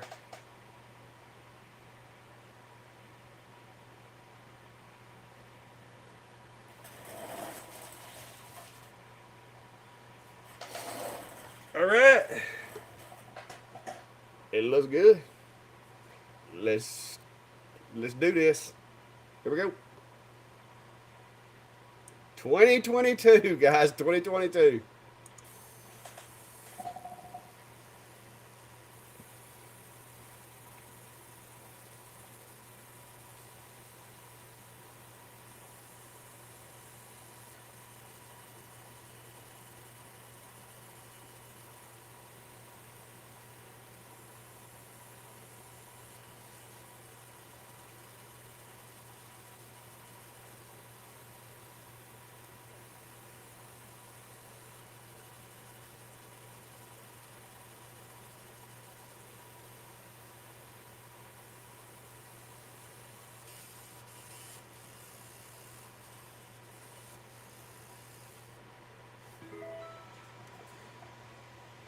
Awesome. Like a boss. Booyah! All right. There we go. Greg, the reason I started with that is because if you remember on that first one, I was covering up a oops. So the only way to cover up a oops is to take a layer of material off with the machine. So I did it with the first one to cover up the oops. So I just felt like I just carry it forward. That way you didn't have three of them that were almost identical that looked different. One that had the box and then two that didn't. So it was more or less just to cover up that oops. And then once I did it on the one, I kind of had to do it on the rest of them. So I am fixing to take a picture and send it to my man, but he ain't answering. So, but that's the reason I did that. It wasn't anything that I felt like I needed it necessarily, but when me and him discussed it today, I told him that in order to cover up the little blemishes that the CO2 caused, that was kind of what was needed to be done. So he agreed, and he just told me, figure it out, make it work. I don't care. So that's what we did. Great. That could very well be Google or Facebook, Meta, or whoever. Uh, it doesn't. Uh, it doesn't always sync up because if you're watching it live, a lot of times, whether it's your connection, their connection, or just their machines being slow or whatever, sometimes it will be all a little off. So it depends on where you're watching. I guess you're watching on YouTube, unless Brandy's in there doing something really labor intensive on the network. I don't know. So, but anyway, I'm calling that done. So we'll put those up here and see if I miss any questions or anything. Uh, Robert. All right. Robert says, I keep hearing that term cleaning pass with the fibers. Explain, please. Robert, the best way that I know to explain it to somebody that, you know, makes it simple is a fiber can be used as both, let's say, a router, so to speak, to engrave, as well as sandpaper. Because basically, if you think about sandpaper, all sandpaper is really, really fine little teeth, because it's sand on paper, that when you rub the material with it, it takes off really, really thin layers, but there's a lot of little cuts, and so it makes it really smooth. Well, with the fibers, you can do the same thing. You can move the speed fast enough and set the LPI high enough that basically when it goes through there, it literally just barely smokes a layer of the material off, uh, and you can see that in this.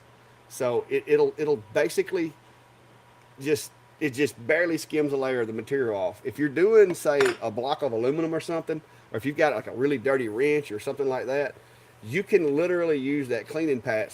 Matter of fact, I bet I can find a rusty wrench. What you bet?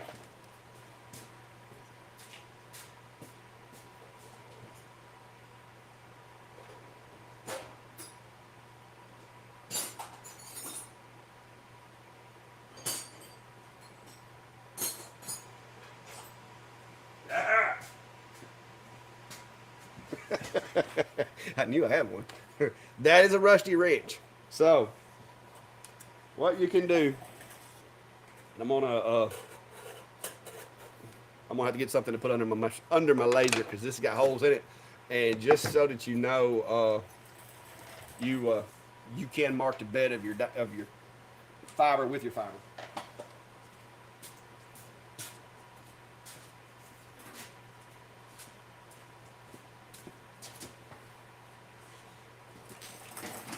But I'll show y'all a neat trick.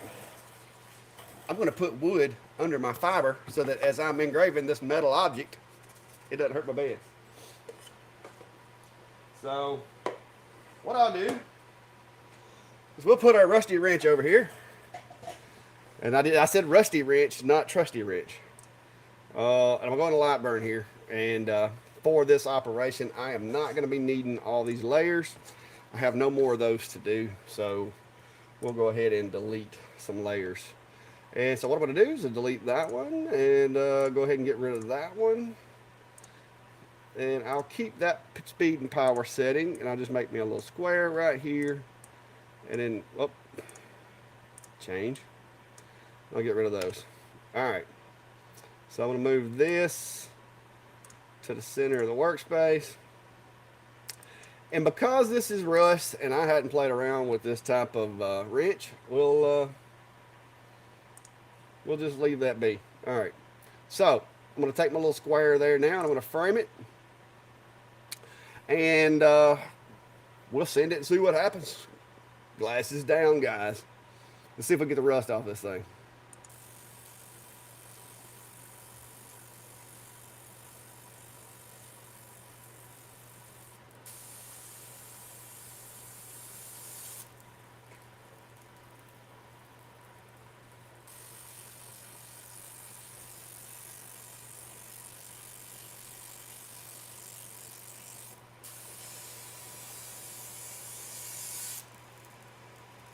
I might have to go a little hotter. All right, that wasn't hot enough. Stand by. We're finna turn up the heat. Going 1,000 millimeters a second, and I'm gonna make my box a little smaller because it's a little overkill. So I need to take a little bit off of it. So let me fix that.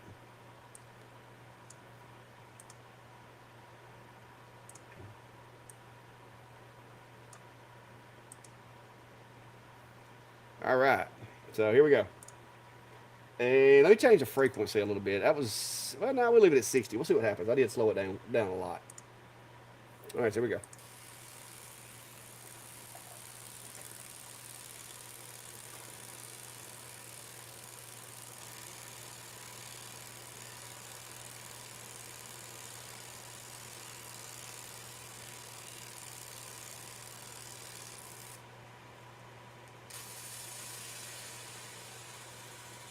I did not set my focus. Yeah.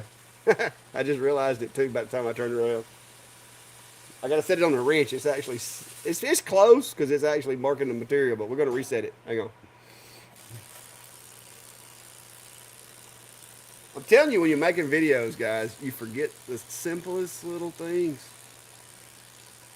I'm going to let this finish. It is actually removing the rust, but it's making it black. It ain't making it shiny. So I'm going to, let me get the focus set right. We'll actually get some material off of it.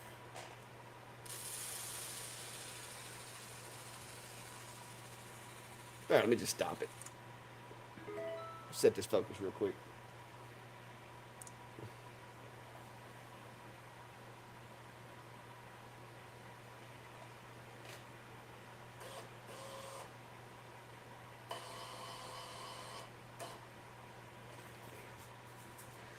Yeah, we're probably going to have a little more interaction with the material now.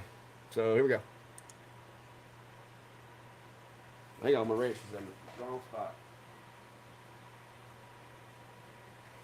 There we go.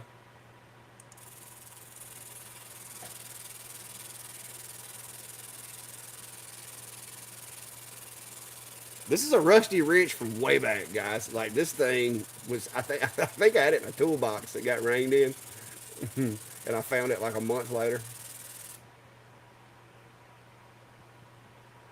Oh, did I mention that a fiber won't interact with wood?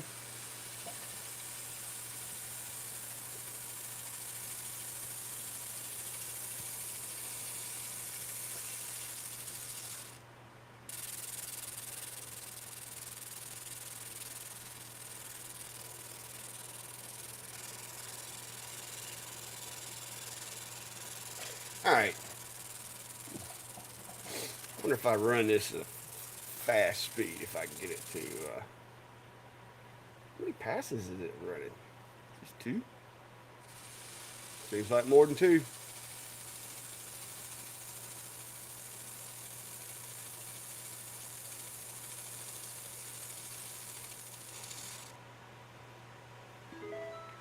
All right.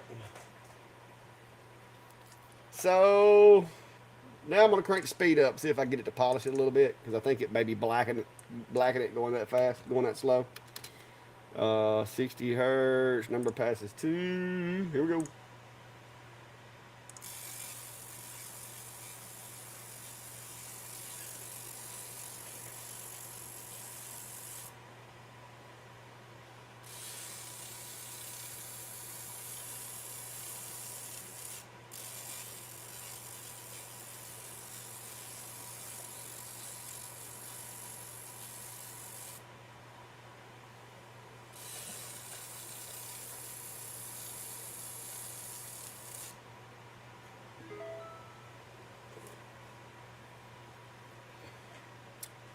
So I didn't really get into the metal a whole lot, and I don't even know what kind of metal this is. This may be straight up iron.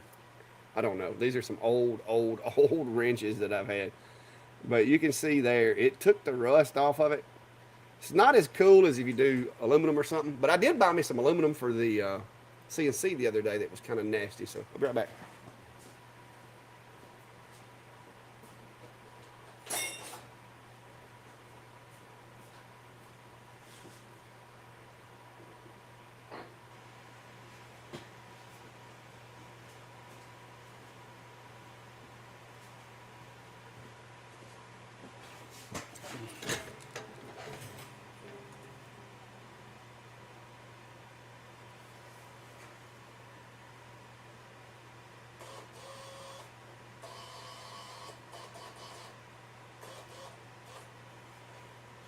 All right. So, as you can see, that is some nasty looking aluminum, right? It's really, really nasty. So I'm going to change the speed to 5,000 millimeters a second, 60 kilohertz, run it to 500 LPI. And so we're going to pretend that we're wanting to use this piece of material for something, but we really don't want to sit down with a sander and take a whole lot of time to sand it. So I'm just going to do that corner, though. We're not going to do the whole piece, but I just want to, that way you can see the contrast. So here we go. Over to the laser cam. All right, that's the area that we're going to affect, and here we go.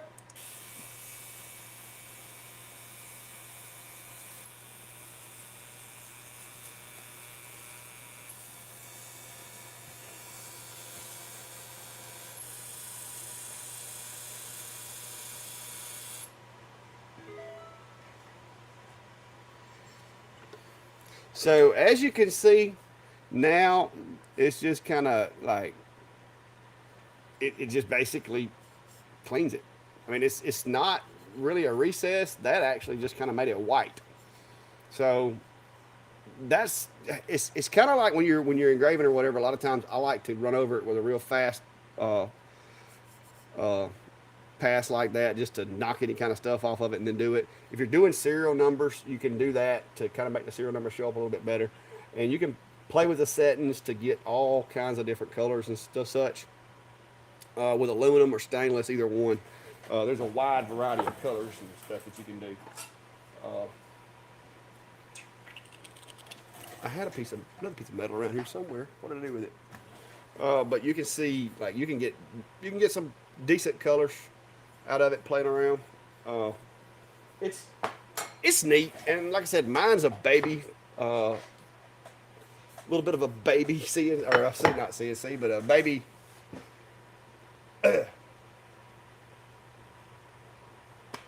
fiber. Brain fart. But mine's a little bit of a baby fiber compared to some of them guys. But I mean, it does for what I do. I don't do a whole lot of metals, and when I do, it's usually gonna be like challenge coins or something like this. But just playing around. But this I actually bought for the CNC to where I could see if I could mill it, and so that's. But yeah, that's about it. I mean, you can take like I said, you can figure out the settings to where you can get this back shiny, or you can do whatever. You can actually take a layer of it off and kind of more or less mill it. Now, because it is a laser, it's not exactly the same as sanding it, because if you have a high spot and a low spot, it's going to wear them all evenly, because it's not like sandpaper where it's going to rub off the high spots and leave the low spots. It literally, whatever that laser beam comes in contact with is going to get interacted with the same, assuming it doesn't have a coating or something like that on it. But as you can see, it doesn't do anything to wood.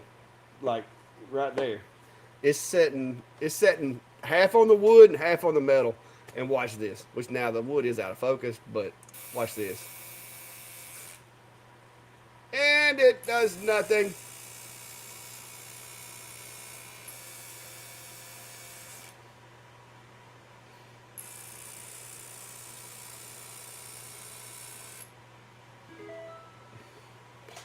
And if you put your hand under it, no, not trying it, not a chance.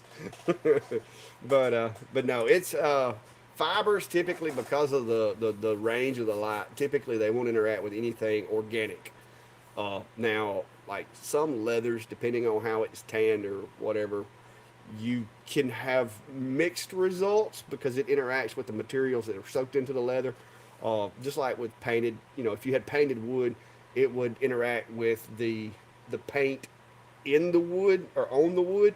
So you could use it to remove paint from wood and have kind of like that, painted wood with the paint removed in the form of an etch. But as far as like cutting wood or engraving wood with a 1064 fiber, not happening. It doesn't do anything to wood. Occasionally, with some woods, you will have like a little spot that'll burn.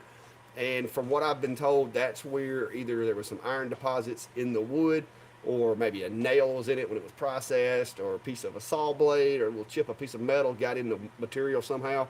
And the laser will interact with that one little like speck of material and cause like a little black dot. But for the most part, you're not doing anything to wood itself. And that's why I put wood under it, to keep from engraving my laser bed. Because you can look, I tried doing clear acrylic on it when I first got it, and it does not do clear acrylic either. So it's not just diodes that struggle with clear acrylic, but this thing will go right through clear acrylic onto the bed of your machine and engrave a speed test on it. But anyway, guys, that's about it for tonight. I was just going to share these experiences with you. But like I said, I don't recommend doing stuff that you're not comfortable with at all. I kind of like the challenge occasionally. It is risky, but I do explain to people, look, this is a risk. This could go terribly wrong. But I don't recommend it. It is not for the faint of heart, for sure. If you have heart problems, definitely do not do this, because you'll give yourself a heart attack. It's especially when you realize that you put the wrong date on a coin, like we did in the beginning of the video. And my heart went, I felt the blood leave the top of my head and just like as it flowed down past my chin. So, it's going to happen, guys. It's going to happen. That's why I tell you, it's not a question of if you're going to mess some stuff up. It's just when and how much. Yeah, I've got to open the cat door to let them back in. But that's a typical night at the shack here lately.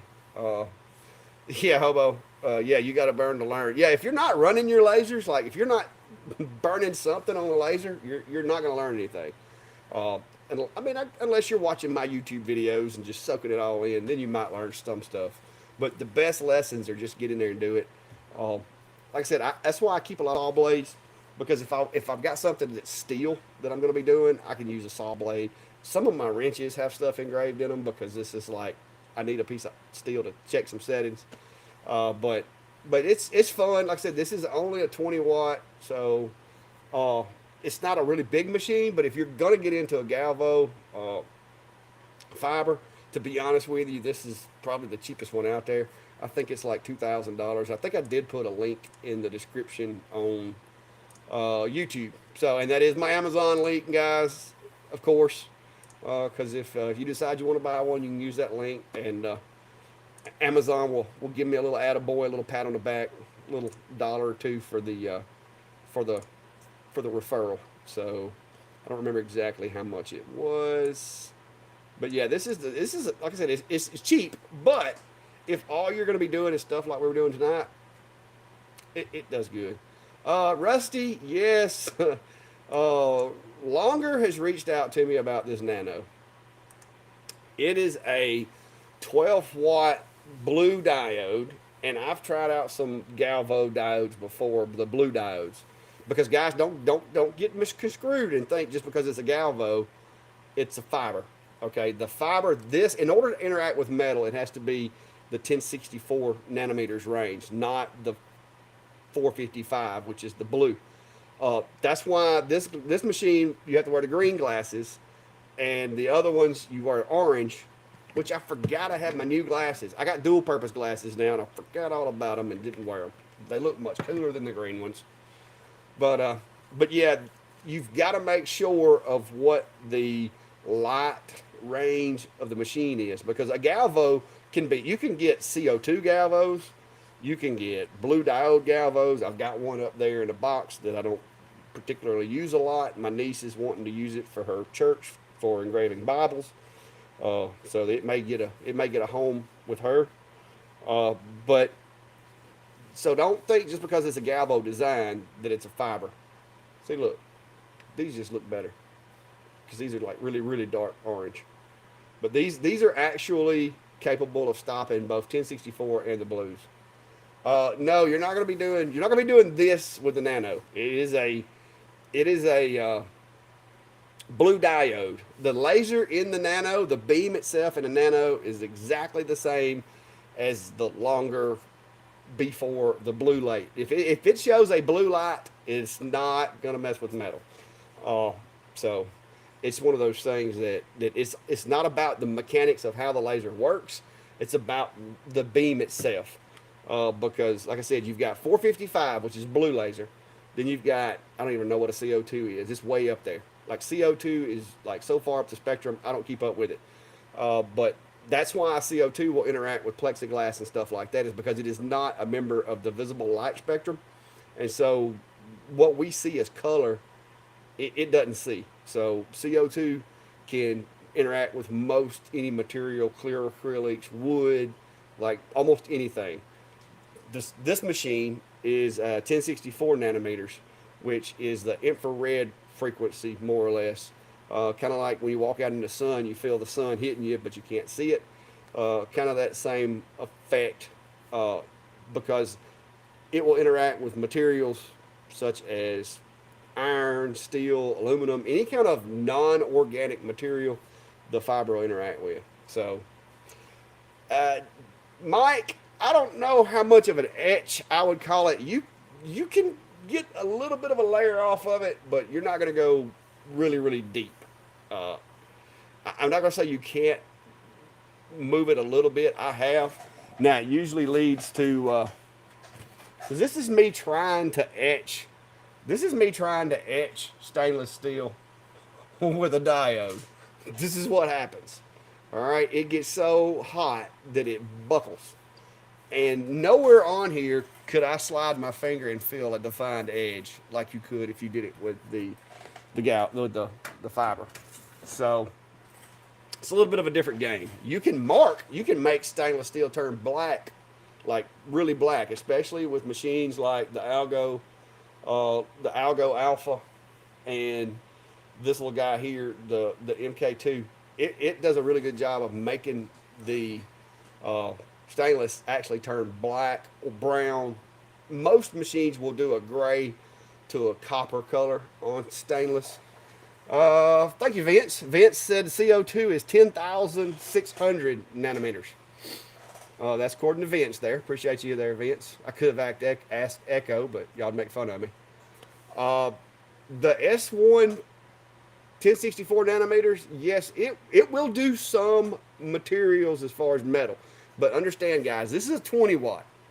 The modules that come with, say, the F1, the S1, the X1, or the D1, all of those are usually 2 to 3 watt output modules.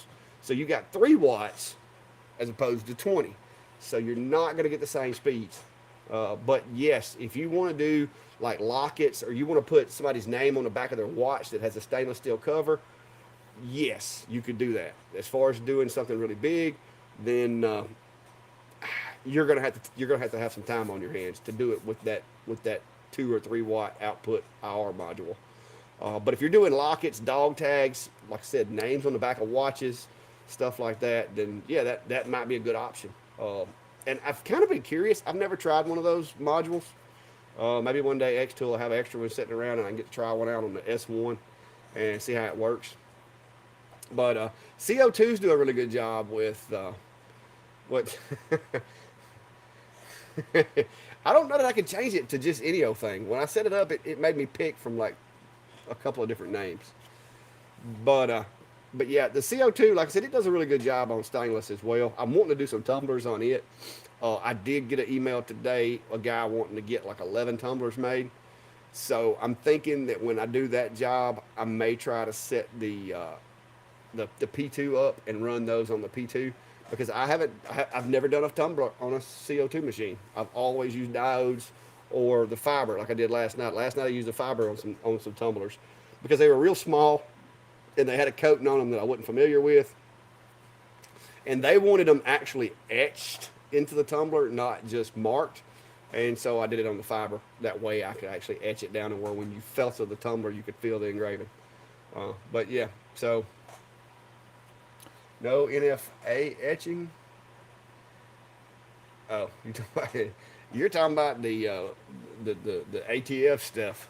No, I mean you could. I'm not gonna say you couldn't with the 2 watt module, but it's gonna take a little time, and you're not gonna get it done as fast as this guy is. Because it's just the way it works, the mechanics of it, and the fact that the beam is 2 watts versus 20. I'd love to get me a 100 watt one day, maybe. If Brady don't like put her foot down, maybe. But anyway, guys, I'm not gonna keep y'all all night. It's been a long week for me. I had a rush job last night I had to do. This job is supposed to have been done today, but he didn't get it done because he run into problems. So I got to have these back to him in the morning. So it's just been a week of bailing out my friends and helping out other businesses in town. But the good news is he's gonna help me with some materials that we can use in some videos upcoming because he buys his acrylic in 4x8 sheets.